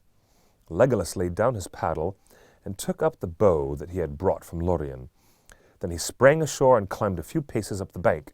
Stringing the bow and fitting an arrow, he turned, peering back over the river into the darkness. Across the water, there were shrill cries, but nothing could be seen. Frodo looked up at the elf standing tall above him as he gazed into the night, seeking a mark to shoot at. His head was dark, crowned with sharp white ears that glittered in the black pools of the sky behind. But now, rising and sailing up from the south, the great clouds advanced, sending out dark outriders into the starry fields. A sudden dread fell on the company. "Elbereth, Gilthoniel!" sighed Legolas as he looked up. Even as he did so, a dark shape, like a cloud and yet not a cloud, for it moved more swiftly, came out of the blackness in the south and sped towards the company, blotting out all light as it approached. Soon it appeared as a great winged creature, blacker than the pits in the night. Fierce voices rose up to greet it from across the water. Frodo felt a sudden chill running through him and clutching at his heart. There was a deadly cold, like the memory of an old wound, in his shoulder. He crouched down as if to hide. Suddenly, the great bow of Lothlorian sang. Shrill went the arrow from the elven string. Frodo looked up. Almost above him, the winged shape swerved. There was a harsh, croaking scream as it fell out of the air, vanishing down into the gloom of the eastern shore. The sky was clear again, clean again. There was a tumult of many voices, far away, cursing and wailing in the darkness. And then silence. Neither shaft nor cry came again from the east that night. After a while, Aragorn led the boats back upstream. They felt their way along the water's edge for some distance, until they found a small, shallow bay. A few low trees grew there close to the water, and behind them rose a steep, rocky bank.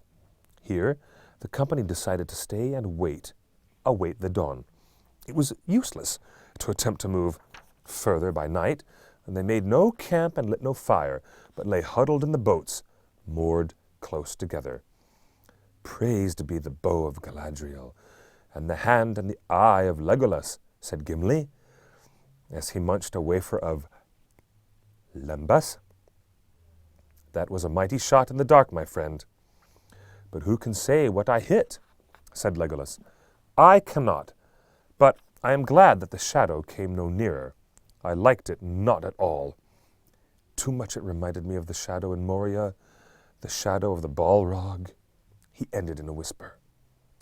"It was not a Balrog," said Frodo, still shivering with the chill that had come upon him. "It was something colder. I think it was—" Then he paused and fell silent. "What do you think?" asked Boromir eagerly, leaning from his boat, as if he were trying to catch a glimpse of Frodo's face. "I think— No, I will not say," answered Frodo. "Whatever it was, its fall has dismayed our enemies." "So it seems," said Aragorn. "Yet where they are and how many, and what they will do next, we do not know. This night we must all be sleepless. Dark hides us now, but what the day will show, who can tell? Have your weapons close to hand." Sam sat tipping the hilt of his sword as if he were counting on his fingers. Sam sat tapping the hilt of his sword as if he were counting on his fingers and looking up at the sky. "It's very strange," he murmured. "The moon's the same in the Shire and in Wilderland, or it ought to be, but either it's out of its running or I'm all wrong in my reckoning. You'll remember, Mr. Frodo, the moon was waning as we lay on the flet up that tree, a week from the full, I reckon. And we'd been a week on the way last night, when up pops a new moon as thin as a nail paring, as if we had never stayed no time in the Elvish country. Well, I can remember 3 nights there for certain, and I seem to remember several more, but I think I would take my oath it was never a whole month. Anyone would think that time did not count in there. And perhaps that is the way of it, said Frodo. Bless me.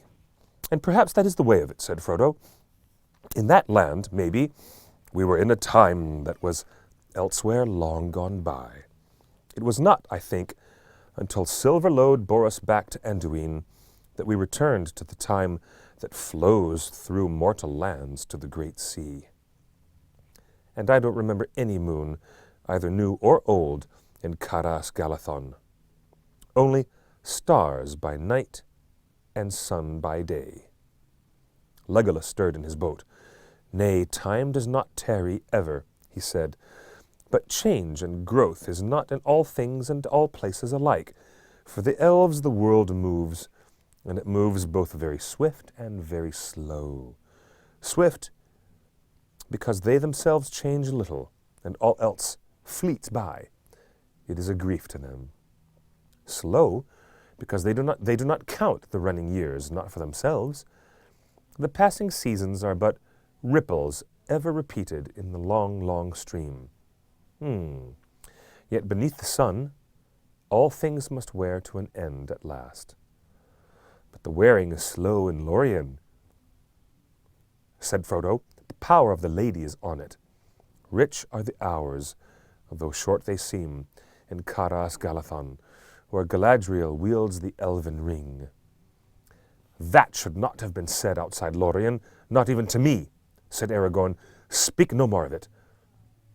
But so it is, Sam. In that land you lost your count. There, time flowed swiftly by us. As for the elves, the old moon passed, and a new moon waxed and waned in the world outside, while we tarried there. And yestereve, a new moon came again. Winter is nearly gone. Time flows on to a spring of little hope. The night passed silently. No voice or call was heard again across the water. The travelers, huddled in their boats, felt the changing of the weather. The air grew warm and very still under the great moist clouds that had floated up from the south and the distant seas. The rushing of the river over the rocks of the rapids seemed to grow louder and closer. The twigs of the trees above them began to drip. When the day came, the mood of the world about them had become soft and sad. Slowly the dawn grew to a pale light, diffused and shadowless. There was mist on the river, and white fog swathed the shore. The far bank could not be seen. I can't abide fog, said Sam. But this seems to be a lucky one. Now perhaps we can get away without those cursed goblins seeing us. Perhaps so, said Aragorn, but it will be hard to find the path unless the fog lifts a little later on. And we must find the path if we are to pass Sarn Gabir and come to the Emen Muil. I do not see why we should pass the rapids or follow the river any further, said Boromir. If the Emen Muil lie before us, then we can abandon these cockle boats and strike westward and southward until we come to the Entwash and cross into my own land. We can, if we are making for Minas Tirith, said Aragorn, but that is not yet agreed, and such a course may be more perilous than it sounds. The vale of the Entwash is flat and fenny, and fog is a deadly peril there for those on foot and laden. I would not abandon our boats until we must. The river is, at least, a path that cannot be missed. But the enemy holds the eastern bank, objected Boromir, and even if you pass the gates of Argonath and come unmolested to the Tindrock, what will you do then? Leap down the falls and land in the marshes? No, said Aragorn. Say, rather, that we will bear our boats by the ancient way to Rauros Foot, and there take to the water again. Do you not know, Boromir, or do you choose to forget, the North Stair and the high seat upon Amon Hen that were made in the days of the great kings? I, at least, have a mind to stand in that high place again before I decide my further course. There, maybe, we shall see some sign that will guide us. Boromir held out long against this choice, and when it became plain that Frodo would follow Aragorn wherever he went, he gave in. It is not the way of the men of Minas Tirith to desert their friends in need, he said, and you will need my strength if ever you are to reach the Tinned Rock. To the Tall Isle I will go, but no further. There I shall turn to my home, alone, if my help has not earned the reward of any companionship. The day was now growing, and the fog lifted a little. It was decided that Aragorn and Legolas should at once go forward along the shore, while the others remained by the boats. Aragorn hoped to find some way by which they could carry both their boats and their baggage to the smoother water beyond the rapids. Boats of the elves would not sink, maybe, he said, but that does not say that we should come through the Sarn Gabir alive. None have ever done so yet. No road was made by the men of Gondor in this region, for even in their great days their realm did not reach up Anduin and beyond the Imen Muil. But there is a portage way somewhere on the western shore, if I can find it. It cannot yet have perished, for light boats used to journey out of the wilder land, down to Osgiliath, and still did so until a few years ago, when the orcs of Mordor began to multiply. Seldom in my life has any boat come out of the north, and the orcs prowl on the east shore, said Boromir. If you go forward, peril will grow at every mile, even if you find a path. Peril lies ahead on every southward road, answered Aragorn. Wait for us one day. If we do not return in that time, you will know that evil has indeed befallen us. Then you must take a new leader and follow him as best you can. It was with a heavy heart that Frodo saw Aragorn and Legolas climb the steep bank and vanish into the mists, but his fears proved groundless. Only 2 or 3 hours had passed, and it was barely midday when the shadowy shapes of the explorers appeared again. All is well, said Aragorn, as he clambered down the bank. There is a track, and it leads to a good landing that is still serviceable. The distance is not great. The head of the rapids is but half a mile below us, and they are little more than a mile long. Not far beyond them, the stream becomes clear and smooth again, though it runs swiftly. Our hardest task will be to get our boats and baggage to the old portage way. We have found it, but it lies well back from the waterside here, and runs under the lee of a rock wall, a furlong or more from the shore. We did not find where the northward landing lies. If it still remains, we must have passed it yesterday night. We might labor far upstream and yet miss it in the fog. I fear we must leave the river now, and make for the portage way as best we can from here. That would not be easy, even if we were all men, said Boromir. Yet, such as we are, we will try it, said Aragorn. Aye, we will, said Gimli. The legs of men will lag on a rough road, while the dwarf goes on. Be the burden twice his own height, twice his own weight, Master Boromir. The task proved hard, indeed. Yet, in the end, it was done. The goods were taken out of the boats and brought to the top of the bank, where there was a level space. Then the boats were drawn out of the water and carried up. They were far less heavy than any had expected. Of what tree growing in the Elvish country they were made, not even Legolas knew. But the wood was tough, yet strangely light. Strangely light. Merry and Pippin alone could carry their own boat with ease along the flat. Nonetheless, it needed the strength of the 2 men to lift and haul them over the ground that the company now had to cross. It sloped up away from the river, a tumbled waste gray of limestone boulders, with many hidden holes shrouded with weeds and bushes. There were thickets and brambles, and sheer dells, and here and there boggy pools fed by waters trickling from the terraces further behind. One by one, Boromir and Aragorn carried the boats, while the others toiled and scrambled away after them with the baggage. At last, all was removed and laid on the portageway. Then, with little other hindrance, save from sprawling briars and many fallen stones, they all moved forward together. Fog still hung in veils upon the crumbling rock wall, and to their left mist shrouded the river. They could hear it rushing and foaming over the sharp shelves and stony teeth of Sarn Gabir, but they could not see it. Twice they made the journey before all was brought safe to the northern landing.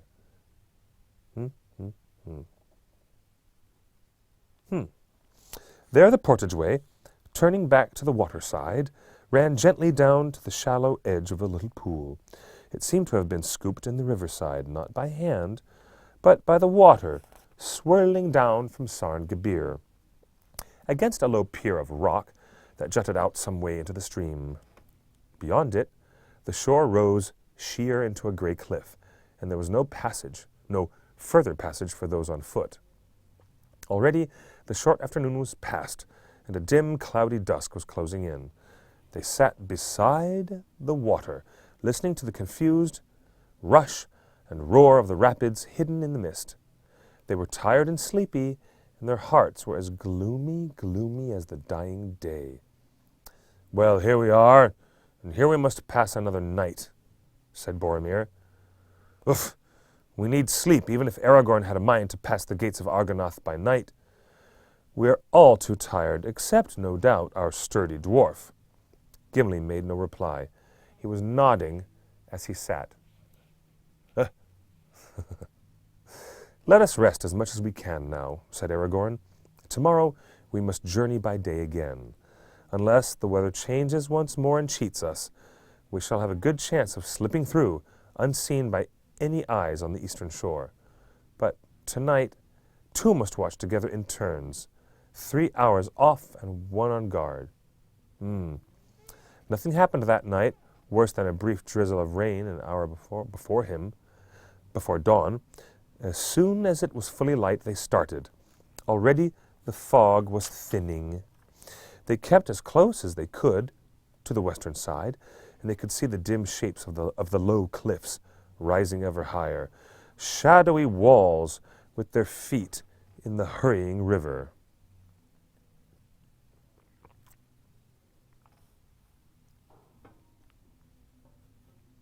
In the mid-morning, the clouds drew down lower and began to rain heavily. They drew the skin covers over their boats to prevent them from being flooded and drifted on. Little could be seen before them or about them through the gray falling curtains. The rain, however, did not last long. Slowly, the sky above grew lighter, and then suddenly the clouds broke, and their draggled fringes trailed away northward up the river. The fogs and mists were gone. Before the travelers lay a wide ravine with great rocky sides to which clung, upon shelves and in narrow crevices, a few thorn trees. The channel grew narrower and the river swifter. Now they were speeding along with little hope of stopping or turning, whatever they might need ahead. Over them was a lane of pale blue sky. Around them, the dark, overshadowed river, and before them, black, shutting out the sun, the hills of Emmanuel, in which no opening could be seen. Frodo, peering forward, saw in the distance 2 great rocks approaching, like giant pinnacles or pillars. Of stone they seemed, tall and sheer and ominous. They stood upon either side of the stream. A narrow gap appeared between them, and the river swept the boats toward it. "Behold, Argonath, the pillars of the kings!" cried Aragorn. "We shall pass them soon. Keep the boats in line, and as far apart as you can. Hold the middle of the stream." As Frodo was borne towards them, the great pillars rose like towers to meet him. Giants they seemed to him, vast, gray figures, silent but threatening. Then he saw that they were indeed shaped and fashioned. The craft and power of old had wrought upon them. And still they preserved through the suns and rains of forgotten years the mighty likenesses in which they had been hewn. Upon great pedestals, founded in the deep waters, stood two great kings of stone. One more time, ladies and gentlemen. Upon great pedestals, founded in the deep waters, stood two great kings of stone. Still, with blurred eyes and crannied brows, they frowned upon the north. The left hand of each was raised palm outwards in gesture of warning. In each right hand there was an axe. Upon each head there was a crumbling helm and crown. Great power and majesty they still wore, the silent wardens of a long-vanished kingdom. Awe and fear fell upon Frodo, and he cowered down, shutting his eyes and not daring to look up as the boat drew near. Even Boromir bowed his head.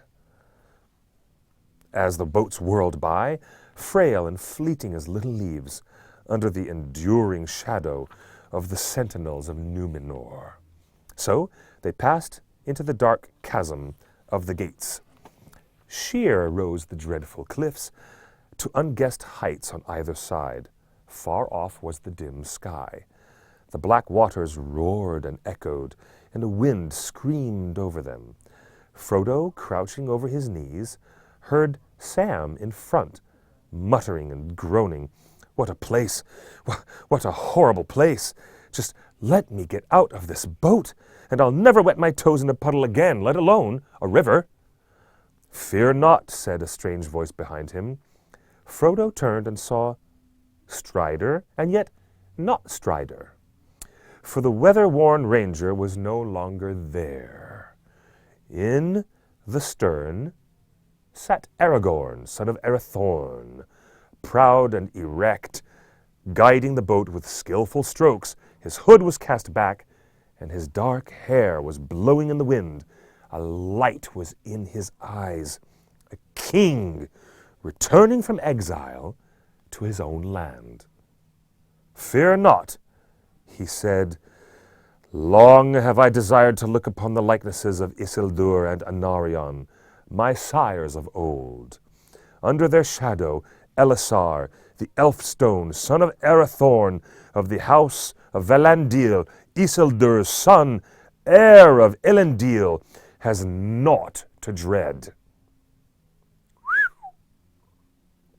Then the light of his eyes faded, and he spoke to himself. "Would that Gandalf were here. Oh, how my heart yearns for Minas Anor and the walls of my own city. But whither now shall I go?" The chasm was long and dark, and filled with the noise of wind and rushing water and echoing stone. It bent somewhat towards the west, so that, at first, all was dark ahead.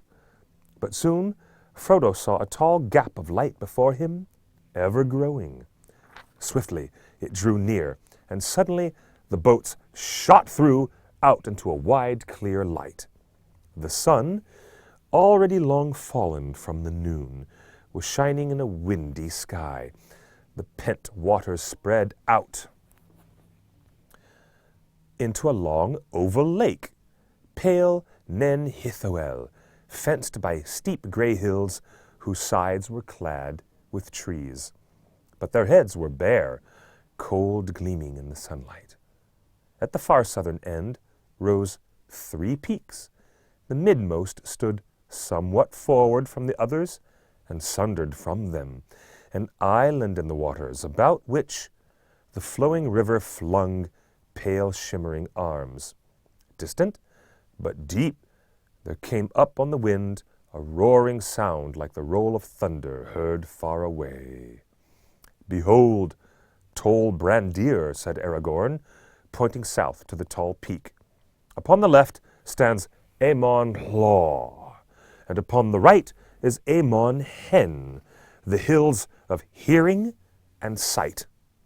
In the days of the great kings, there were high seats upon them, and watch was kept there. But it is said that no foot of man or beast has ever been set upon tall Brandir. Ere the shade of night falls, we shall come to them. I hear the endless voice of Rauros calling. The company rested now for a while, drifting south on the current that flowed through the middle of the lake. They ate some food, and then they took to their paddles and hastened on their way.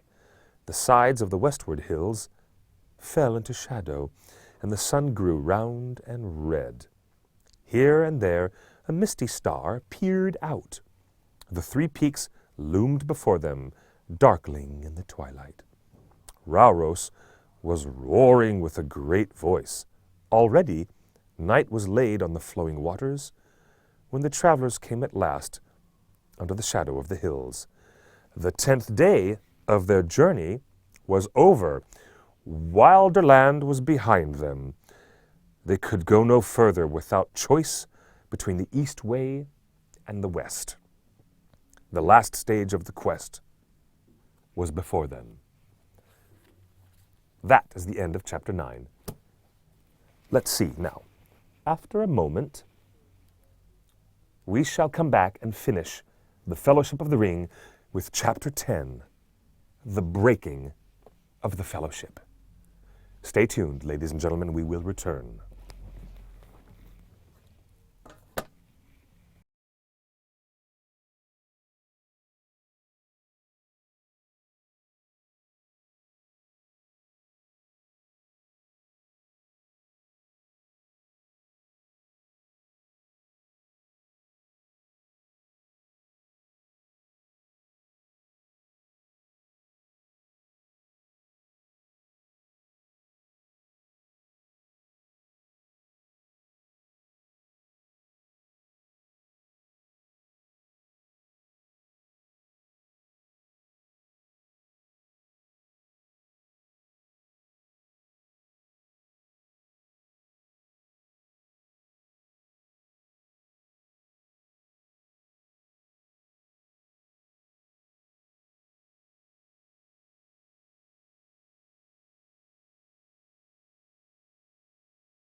Oh, my goodness. Here we go, ladies and gentlemen. This is now perhaps what we would call a defining moment. On the 6th full day of our continuous J.R.R. Tolkien readathon that began on Christmas morning with The Hobbit, now we are ready to finish the final chapter in the Fellowship of the Ring. I am your amiable host, Clifford Broadway. Lovely to have you all here. And great thanks and much gratitude to all of the hardworking crew at the XSN Shopping Network who have powered this live stream for everyone to enjoy. Without further ado, let us continue. The Fellowship of the Ring, Book 2, Chapter 10, The Breaking of the Fellowship. Aragorn led them to the right arm of the river. Here upon its western side, under the shadow of tall Brandir, a green lawn ran down to the water from the feet of Amon Hen. Behind it rose the first gentle slopes of the hill, clad with trees, and trees marched away westward along the curving shores of the lake. A little spring fell tumbling down and fed the grass. Here we will rest tonight, said Aragorn. This is the lawn of Parth Galen, a fair place in the summer days of old. Let us hope that no evil has yet come here. They drew up their boats on the green banks, and beside them they made their camp. They set a watch, but had no sight nor sound of their enemies. If Gollum had contrived to follow them, he remained unseen and unheard. Nonetheless, as the night wore on, Aragorn grew uneasy, tossing often in his sleep and waking. In the small hours, he got up and came to Frodo, whose turn it was to watch. "Why are you waking?" asked Frodo. "It is not your watch." "I do not know," answered Aragorn, "but a shadow and a threat has been growing in my sleep. It would be well to draw your sword." "Why?" said Frodo. "Are enemies at hand?" "Let us see what sting may show," answered Aragorn. Frodo then drew the elf blade from its sheath. To his dismay, the edges gleamed dimly in the night. "Orcs," he said. "Not very near, and yet too near, it seems." "I feared as much," said Aragorn, "but maybe they are not on this side of the river. The light of sting is faint, and it may point to no more than spies of Mordor roaming on the slopes of Amon Law. I have never heard before of orcs upon Amon Hen. Yet, who knows what may happen in these evil days, now that Minas Tirith no longer holds secure the passages of Anduin. We must go warily tomorrow." The day came like fire and smoke. Low in the east, there were black bars of clouds, like the fumes of a great burning.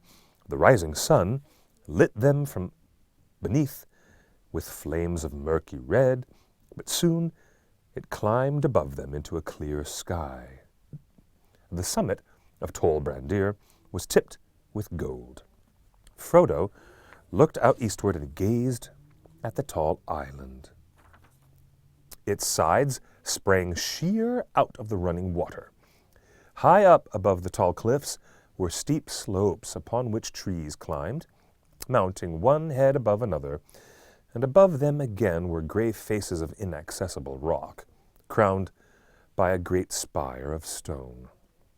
Many birds were circling about it, but no sign of other living things could be seen. When they had eaten, Aragorn called the company together. "The day has come at last," he said, "the day of choice, which we have long delayed. What shall now become of our company that has traveled so far in fellowship? Shall we turn west with Boromir and go to the wars of Gondor, or turn east to the fear and shadow? Or shall we break our fellowship and go this way and that, as each may choose? Whatever we do must be done soon. We cannot long halt here. The enemy is on the eastern shore, we know, but I fear that the orcs may already be on this side of the water. There was a long silence in which no one spoke or moved. "Well, Frodo," said Aragorn at last, "I fear that the burden is laid upon you. You are the bearer appointed by the council. Your own way you alone can choose. In this matter I cannot advise you. I am not Gandalf, and though I have tried to bear his part, I do not know what design or hope he had for this hour, if indeed he had any.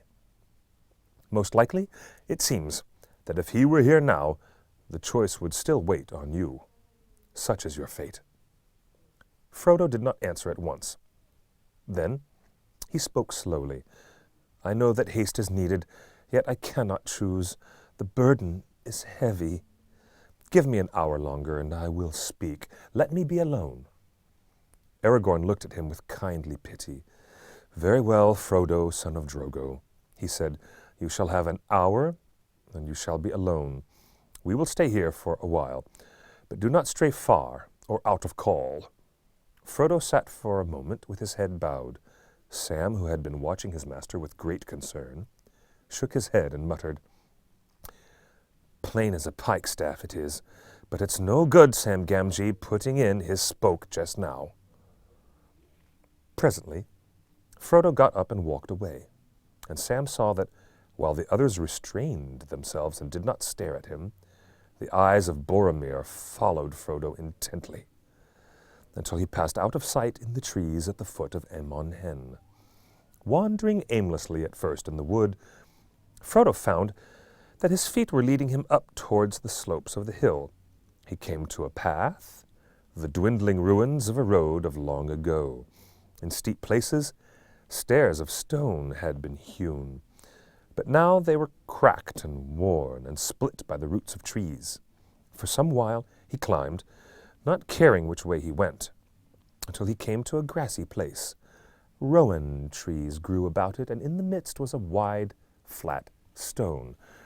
The little upland lawn was open upon the east, and was filled now with the early sunlight. Frodo halted and looked out over the river, far below him, to tall Brandir and the birds wheeling in the great gulf of air between him and the untrodden isle. The voice of Rauros was a mighty roaring, mingled with a deep, throbbing boom. He sat down upon the stone and cupped his chin in his hands, staring eastwards, but seeing little with his eyes. All that had happened since Bilbo left the Shire was passing through his mind, and he recalled and pondered everything that he could remember of Gandalf's words. Time went on, and still he was no nearer to a choice. Suddenly he awoke from his thoughts. A strange feeling came to him that something was behind him, that unfriendly eyes were upon him. He sprang up and turned, but all that he saw to his surprise was Boromir, and his face was smiling and kind. "I was afraid for you, Frodo," he said, coming forward. "If Aragorn is right, and orcs are near, then none of us should wander alone, and you least of all. So much depends on you, and my heart too is heavy. May I stay now and talk for a while, since I have found you? It would comfort me. Where there are so many, all speech becomes a debate without end, but two together may perhaps find wisdom." "You are kind," answered Frodo, "but I do not think that any speech will help me. For I know what I should do, but I'm afraid of doing it, Boromir. Afraid." Boromir stood silent. Rauros roared endlessly on. The wind murmured in the branches of the trees. Frodo shivered. Suddenly Boromir came and sat beside him. "Are you sure that you do not suffer needlessly?" he said. "I wish to help you, You need counsel in your hard choice. Will you not take mine?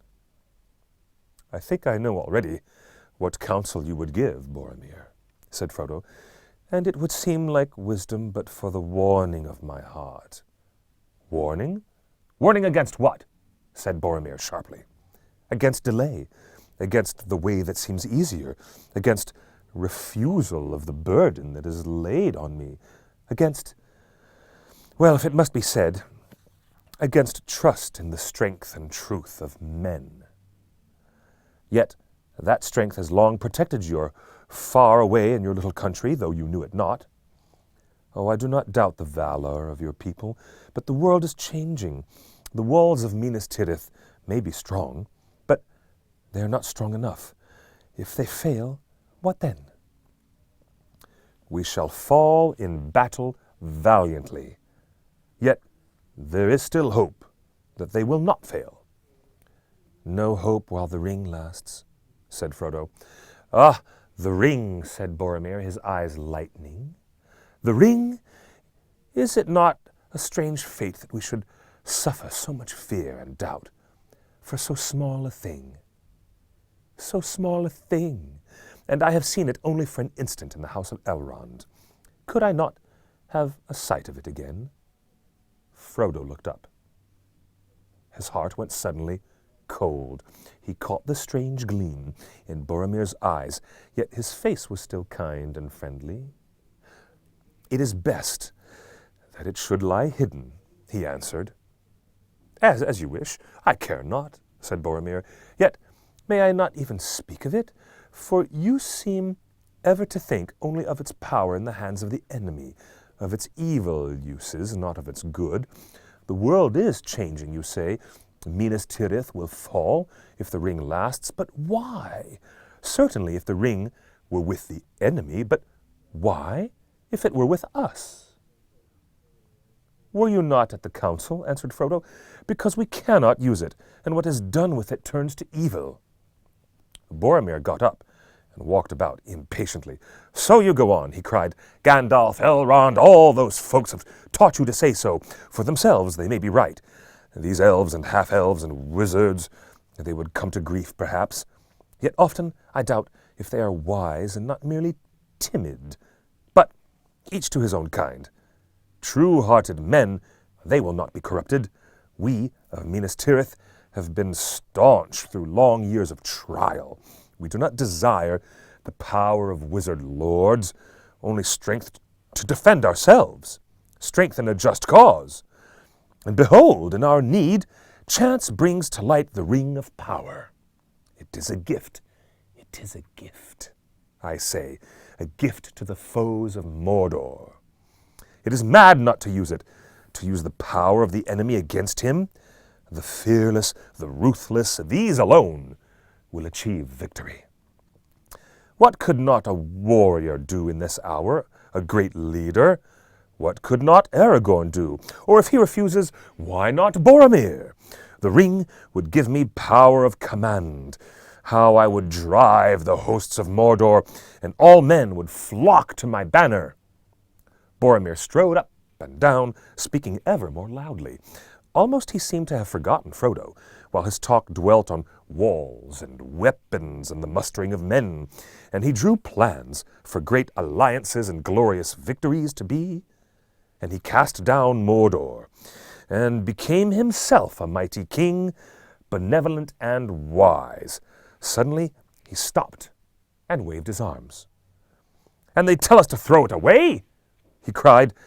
I do not say destroy it. That might be well, if reason could show any hope of doing so. It does not. Excuse me. The only plan that is proposed to us is that a halfling should walk blindly into Mordor and offer the enemy every chance of recapturing it for himself. Folly! Surely you see it, my friend, he said, turning now suddenly to Frodo again. You say that you are afraid. If it is so, the boldest should pardon you. But is it not really your good sense that revolts?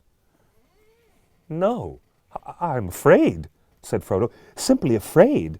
I'm glad to have heard you speak so fully. My mind is clearer now. Then you will come to Minas Tirith, cried Boromir. His eyes were shining and his face eager. You misunderstand me, said Frodo. But you will come, at least for a while? Boromir persisted. My city is not far now, and it is little further from there to Mordor than from here. We have been long in the wilderness, and you need news of what the enemy is doing before you make a move. Come with me, Frodo, he said. You need rest before your venture, if go you must. He laid his hand on the hobbit's shoulder in friendly fashion, but Frodo felt the hand trembling with suppressed excitement. He stepped quickly away and eyed with alarm the tall man, nearly twice his height and many times his match in strength. Why are you so unfriendly? Said Boromir. I am a true man, neither thief nor tracker. I need your ring, that you know now, but I give you my word that I do not desire to keep it. Will you not at least let me make a trial of my plan? Lend me the ring. No, no, cried Frodo. The council laid it upon me to bear it. It is by our own folly that the enemy will defeat us, cried Boromir. How it angers me! Fool! Obstinate fool! Running wildly to death and ruining our cause. If any mortals have claim to the ring, it is the men of Numenor, and not halflings. It is not yours to save by unhappy chance. It might have been mine. It should be mine. Give it to me! Frodo did not answer, but moved away till the great flat stone stood between them. Come, come, my friend, said Boromir in a softer voice. Why not get rid of it? Why not be free of your doubt and fear? You can lay the blame on me, if you will. You can say that I was too strong and took it by force. For I am too strong for you, halfling, he cried, and suddenly he sprang over the stone and leapt at Frodo. His fair and pleasant face was hideously changed. A raging fire was in his eyes. Frodo dodged aside again, and again put the stone between them. There was only one thing he could do. Trembling, he pulled out the ring upon its chain, and quickly slipped it on his finger, even as Boromir sprang at him again.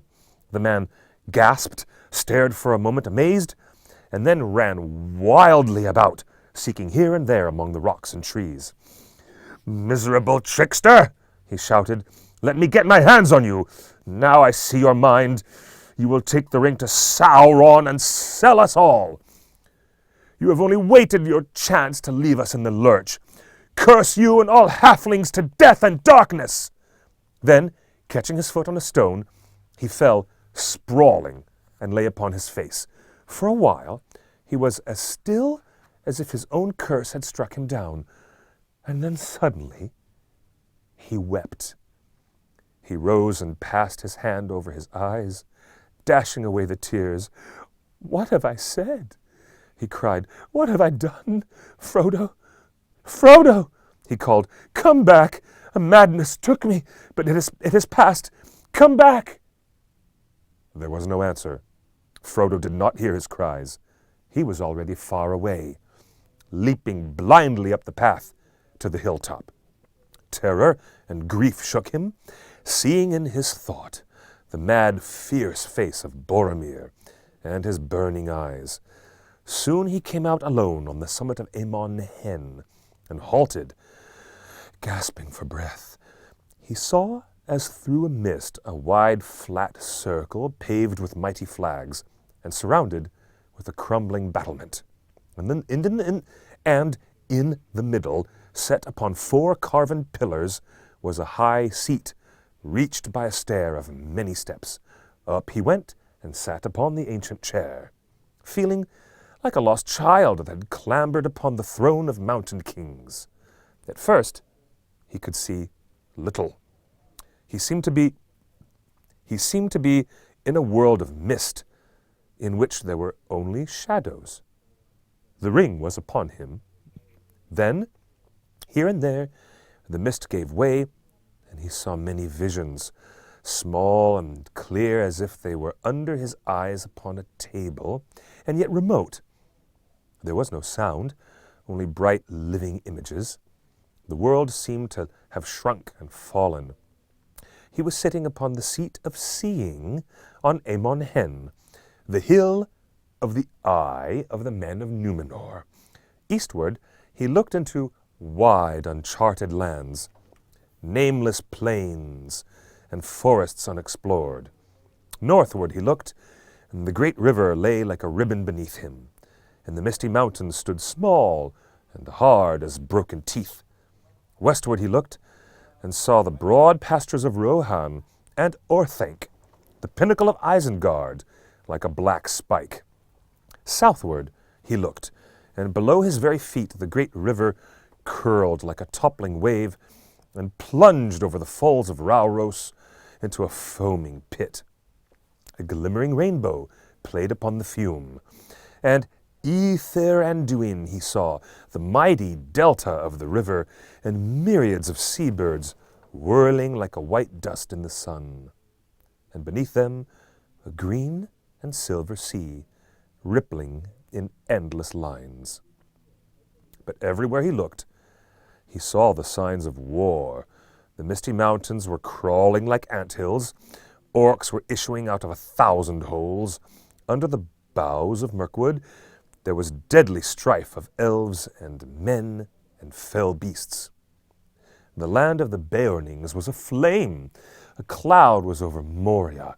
Smoke rose on the borders of Lothlorian. Horsemen were galloping in the grass of Rohan. Wolves poured from Isengard. From the havens of Harad, ships of war put out to sea, and out of the east men were moving endlessly, swordsmen, spearmen, bowmen upon horses, chariots of chieftains, and laden wains. All the power of the Dark Lord was in motion. Then, turning south again, he beheld Minas Tirith. Far away it seemed, and beautiful, white-walled, many-towered, proud and fair upon its mountain seat. Its battlements glittered with steel, and its turrets were bright with many banners.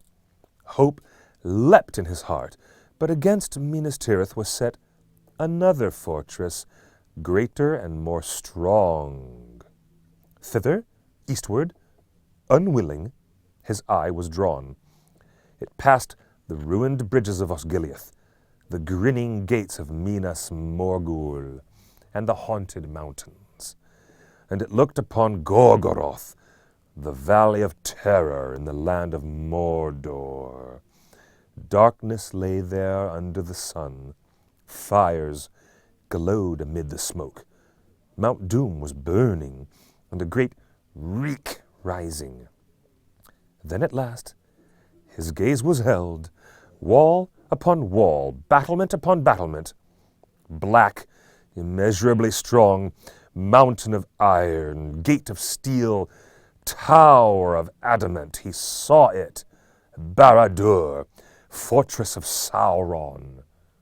All hope left him. And suddenly he felt the eye. There was an eye in the dark tower that did not sleep. He knew that it had become aware of his gaze. A fierce, eager will was there. It leapt towards him, almost like a finger he felt it, searching for him. Very soon it would nail him down, know just exactly where he was. Amon Law it touched. It glanced upon tall Brandir. He threw himself from the seat, crouching, covering his head with his grey hood. He heard himself crying out, "Never, never!" Or was it, "Verily I come to you"? He could not tell. Then, as a flash from some other point of power, there came to his mind another thought. "Take it off! Take it off! Fool! Take it off! Take off the ring!" The two powers strove in him. For a moment, perfectly balanced between their piercing points, he writhed, tormented. Suddenly, he was aware of himself again. "Frodo, neither the voice nor the eye, free to choose, and with one remaining instant in which to do so. He took the ring off his finger. He was kneeling in clear sunlight before the high seat. A black shadow seemed to pass like an arm above him. It missed Amon Hen and groped out west and faded. Then all the sky was clean and blue, and birds sang in every tree. Frodo rose to his feet. A great weariness was on him, but his will was firm and his heart lighter. He spoke aloud to himself. "I will do now what I must," he said. "This, at least, is plain. The evil of the ring is already at work even in the company, and the ring must leave them before it does more harm. I will go alone. Some I cannot trust, and those I can trust are too dear to me. Poor old Sam, and Merry and Pippin. Strider, too. His heart yearns for Minas Tirith, and he will be needed there. Now Boromir has fallen into evil. I will go alone, at once." He went quickly down the path and came back to the lawn where Boromir had found him. Then he halted, listening. He thought he could hear cries and calls from the woods near the shore below. "They'll be hunting for me," he said. "I wonder how long I've been away. Hours, I should think." He hesitated. "What can I do?" He muttered. "I must go now or I shall never go. I shan't get a chance again. I hate leaving them, and like this without any explanation. But surely they will understand. Sam will. And what else can I do?" Slowly he drew out the ring and put it on once more. He vanished and passed down the hill, less than a rustle of the wind. The others remained long by the riverside. For some time they had been silent, moving restlessly about, but now they were sitting in a circle, and they were talking. Every now and again they made efforts to speak of other things, of their long road and many adventures. They questioned Aragorn concerning the realm of Gondor and its ancient history, and the remnants of its great works that could still be seen in this strange borderland of the Emyn-Muil, the stone kings, and the seats of Law and Hen, and the great stair beside the falls of Rauros. But always their thoughts and words strayed back to Frodo and the ring. What would Frodo choose to do? Why was he hesitating? "He is debating which course is the most desperate, I think," said Aragorn, "and well he may.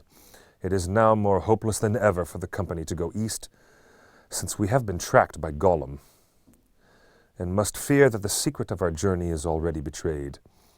But Minas Tirith is no nearer to the fire and the destruction of the burden. We may remain there for a while and make a brave stand, but the Lord Denethor and all his men cannot hope to do what even Elrond said was beyond his power, either to keep the burden secret or to hold off the full might of the enemy when he comes to take it. Which way would any of us choose in Frodo's place? I do not know. Now indeed we miss Gandalf most." "Grievous is our loss," said Legolas. "Yet we must needs make up our minds without his aid. Why cannot we decide, and so help Frodo? Let us call him back, and then vote. I should vote for Minas Tirith." "And so should I," said Gandalf. "We, of course, were only sent to help the bearer on the road, along the road, to go no further than we wished, and none of us is under any oath or command to seek Mount Doom. Hard was my parting from Lothlorian. Yet I have come far, and I say this, now we have reached the last choice. It is clear to me that I cannot leave Frodo. I would choose Minas Tirith, but if he does not, then I follow him." "And I too will go with him," said Legolas. "It would be faithless now to say farewell." "It would indeed be a betrayal if we all left him," said Aragorn. "But if he goes east, then all need not go with him, nor do I think that all should. That venture is desperate, as much so for 8 as for 3 or 2 or one alone. If you would let me choose, then I should appoint 3 companions, Sam, who could not bear it otherwise, and Gimli, and myself. Boromir will return to his own city, where his father and his people need him. And with him the others should go, or at least Meriadoc and Peregrine, if Legolas is not willing to leave us. That won't do at all, cried Merry. We can't leave Frodo. Pippin and I always intended to go wherever he went, and we still do. But we did not realize what that would mean. It seemed different so far away, in the Shire or in Rivendell. It would be mad and cruel to let Frodo go to Mordor. Why can't we stop him? We must stop him, said Pippin, and that is what he is worrying about, I'm sure. He knows that we shan't agree to his going east, and he doesn't like to ask anyone to go with him, the poor old fellow. Imagine it, going off to Mordor alone. Pippin shuddered. But the dear, silly old hobbit, he ought to know that he hasn't got to ask. He ought to know that if we can't stop him, we shan't leave him. Begging your pardon, said Sam, I don't think you understand my master at all. He isn't hesitating about which way to go. Of course not. What's the good of Minas Tirith anyway? To him, I mean, begging your pardon, Master Boromir, he added, and turned. It was then that they discovered that Boromir, who at first had been sitting silent on the outside of the circle, was no longer there. Now where's he got to? Cried Sam, looking worried. He's been a bit queer lately, to my mind. But anyway, he's not in this business. He's off to his home, as he always said, and no blame to him. But Mr. Frodo, he knows he's got to find the cracks of doom, if he can. But he's afraid. Now it's come to the point. He's just plain terrified. That's what his trouble is. Of course, he's had a bit of schooling, so to speak. We all have, since we left home. Or he'd be so terrified he'd just fling the ring in the river and bolt. But he's still too frightened to start. He isn't worrying about us either, whether we'll go along with him or no. He knows we mean to. That's another thing that's bothering him. If he screws himself up to go, he'll want to go alone. Mark my words. We're going to have trouble when he comes back, for he'll screw himself up all right, as sure as his name's Baggins. I believe you speak more wisely than any of us, Sam, said Aragorn. And what shall we do, if you prove right? Stop him! Don't let him go! Cried Pippin. I wonder, said Aragorn. He is the bearer, and the fate of the burden is on him. I do not think that it is our part to drive him one way or the other, nor do I think that we should succeed if we tried. There are other powers at work far stronger. Well, I wish Frodo would screw himself up and come back, and let us get it over, said Pippin. This waiting is horrible. Surely the time is up? Yes, said Aragorn. The hour is long past. The morning is wearing away. We must call for him. At that moment, Boromir appeared. He came out from the trees and walked towards them without speaking. His face looked grim and sad. He paused as if counting those that were present, and then sat down aloof with his eyes on the ground. Where have you been, Boromir? Asked Aragorn. Have you seen Frodo? Boromir hesitated for a second. Yes and no, he answered slowly. Yes, I found him some way up the hill, and I spoke to him. I urged him to come to Minas Tirith and not to go east. I grew angry, and he left me. He vanished. I've never seen such a thing happen before, though I have heard of it in tales. He must have put the ring on. I could not find him again. I thought he would return to you. Is that all you have to say? Said Aragorn, looking hard and not too kindly at Boromir. Yes, he answered. I will say no more yet. This is bad, cried Sam, jumping up. I don't know what this man has been up to. Why should Mr. Frodo put the thing on. He didn't ought to have, and if he has, goodness knows what may have happened. But he wouldn't keep it on, said Merry, not when he had escaped the unwelcome visitor, like Bilbo used to. But where did he go? Where is he? Cried Pippin. He's been away ages now. How long is it since you saw Frodo last, Boromir? Asked Aragorn. Half an hour, maybe, he answered, or it might be an hour. I have wandered for some time since. I do not know, I do not know. He put his head in his hands and sat as if bowed with grief. An hour since he vanished? Shouted Sam. We must try and find him at once. Come on. Wait a moment, cried Aragorn. We must divide up into pairs and arrange. Here, hold on, wait! It was no good. They took no notice of him. Sam had dashed off first. Merry and Pippin had followed, and were already disappearing westward into the trees by the shore, shouting, Frodo! Frodo! In their clear, high hobbit voices. Legolas and Gimli were running. A sudden panic or madness seemed to have fallen on all the company. Oh, we shall be scattered and lost, groaned Aragorn. Boromir, I do not know what part you have played in this mischief. But help now! Go after those 2 young hobbits, and guard them at the least. Even if you cannot find Frodo, come back to this spot if you find him or any traces of him. I shall return soon. Aragorn sprang swiftly away and went in pursuit of Sam. Just as he reached the little lawn among the rowans, he overtook him, toiling uphill, panting and calling, Frodo! Come with me, Sam, he said. None of us should be alone. There is mischief about. I feel it. I'm going to the top, to the seat of Amon Hen, to see what may be seen. And look, it is as my heart guessed. Frodo went this way. Follow me and keep your eyes open. He sped up the path. Sam did his best, but he could not keep up with Strider the ranger, and soon fell behind. He had not gone far before Aragorn was out of sight ahead. Sam stopped and puffed. Suddenly, he clapped his hand to his head. Whoa, Sam Gamgee, he said aloud. Your legs are too short, so use your head. Let me see now. Boromir isn't lying. That's not his way, but he hasn't told us everything.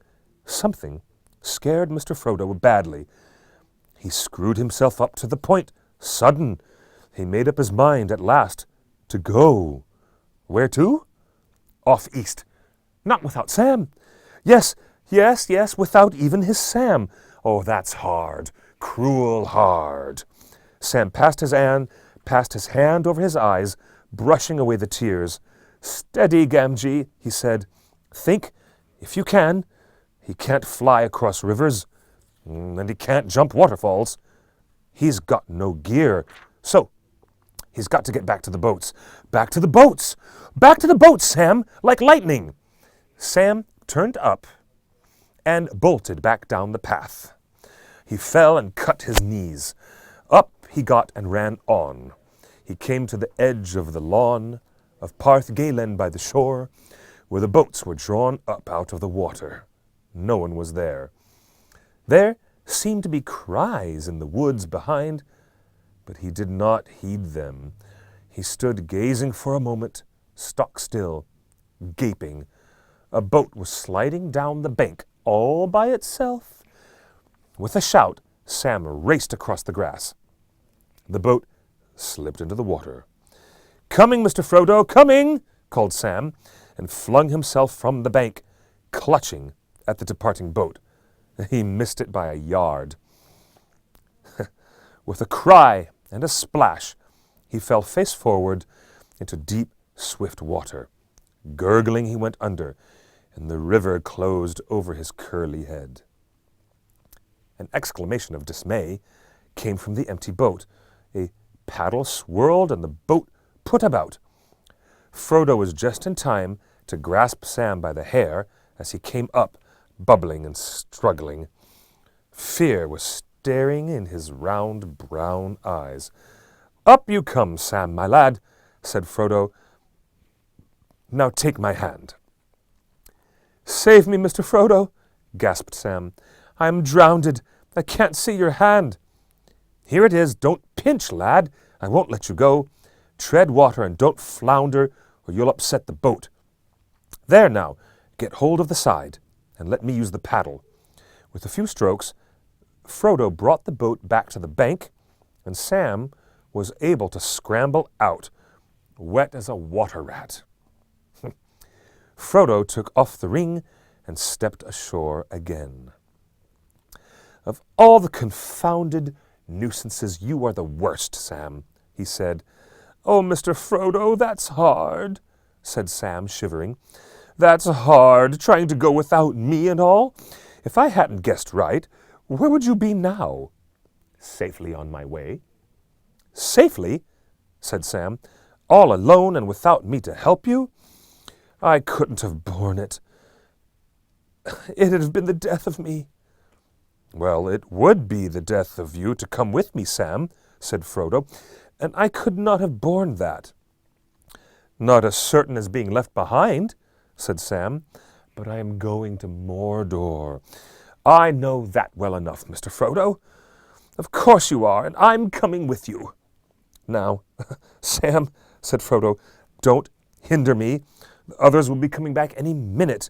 If they catch me here, I shall have to argue and explain, and I shall never have the heart or the chance to get off, but I must go at once. It's the only way. Of course it is, answered Sam, but not alone. I'm coming too, or neither of us isn't going. I'll knock holes in all the boats first. Frodo actually laughed. A sudden warmth and gladness touched his heart. Leave one, he said. We'll need it, but you can't come like this without your gear or your food or anything. Just hold on a moment, and I'll get my stuff, cried Sam eagerly. It's all ready. I thought we should be off today. He rushed to the camping place, fished out his pack from the pile where Frodo had laid it, when he emptied the boat of his companion's goods, grabbed a spare blanket and some extra packages of food, and ran back. So, all my plan is spoilt, said Frodo. It is no good trying to escape you. But I am glad, Sam. I cannot tell you how glad. Come along. It is plain that we were meant to go together. We will go, and may the others find a safe road. Strider will look after them. I don't suppose we shall see them again. Yet we may, Mr. Frodo, we may, said Sam. So Frodo and Sam set off on the last stage of the quest together. Frodo paddled away from the shore, and the river bore them swiftly away down the western arm and past the frowning cliffs of tall Brandir. The roar of the great falls drew nearer. Even with such help as Sam could give, it was hard work to pass across the current at the southward end of the island and drive the boat eastward towards the far shore. At length, they came to land again upon the southern slopes of Amon Law. There they found a shelving shore. They drew the boat out high above the water and hid it as well as they could behind a great boulder. Then, shouldering their burdens, they set off, seeking a path that would bring them over the gray hills of the Emin Muil and down into the land of shadow. Here ends the first part of the history of the War of the Ring. The second part is called The Two Towers, since the events recounted in it are dominated by Orthanc, the citadel of Saruman, and the fortress of Minas Morgul that guards the secret entrance to Mordor. It tells of the deeds and perils of all the members of the now sundered fellowship until the coming of the great darkness. The third part tells of the last defense against the shadow and the end of the mission of the ring-bearer in the return of the king. That concludes both Books 1 and Book 2 of the Fellowship of the Ring. join us tomorrow, over the new year, as we replay the archive of The Hobbit and The Fellowship live read. Stay with us, ladies and gentlemen. Stay right here with us on XSN. In a few minutes, as we talk with Probot, a great fellow, a YouTuber, friend of ours, who is debuting some awesome stop-motion animated Star Wars videos. Really, really cool stuff. As usual, XSN is your source for really cool geek stuff. We've searched far and wide and are bringing you some really, really intriguing and deliciously geeky things. So, thank you all, my gentle audience, boys and girls, and ladies and gentlemen, fair folk and foul. This is your humble reader, Clifford Broadway, saying good night and good luck and very, very happy New Year and many blessings to all of you. Take care. Until next time.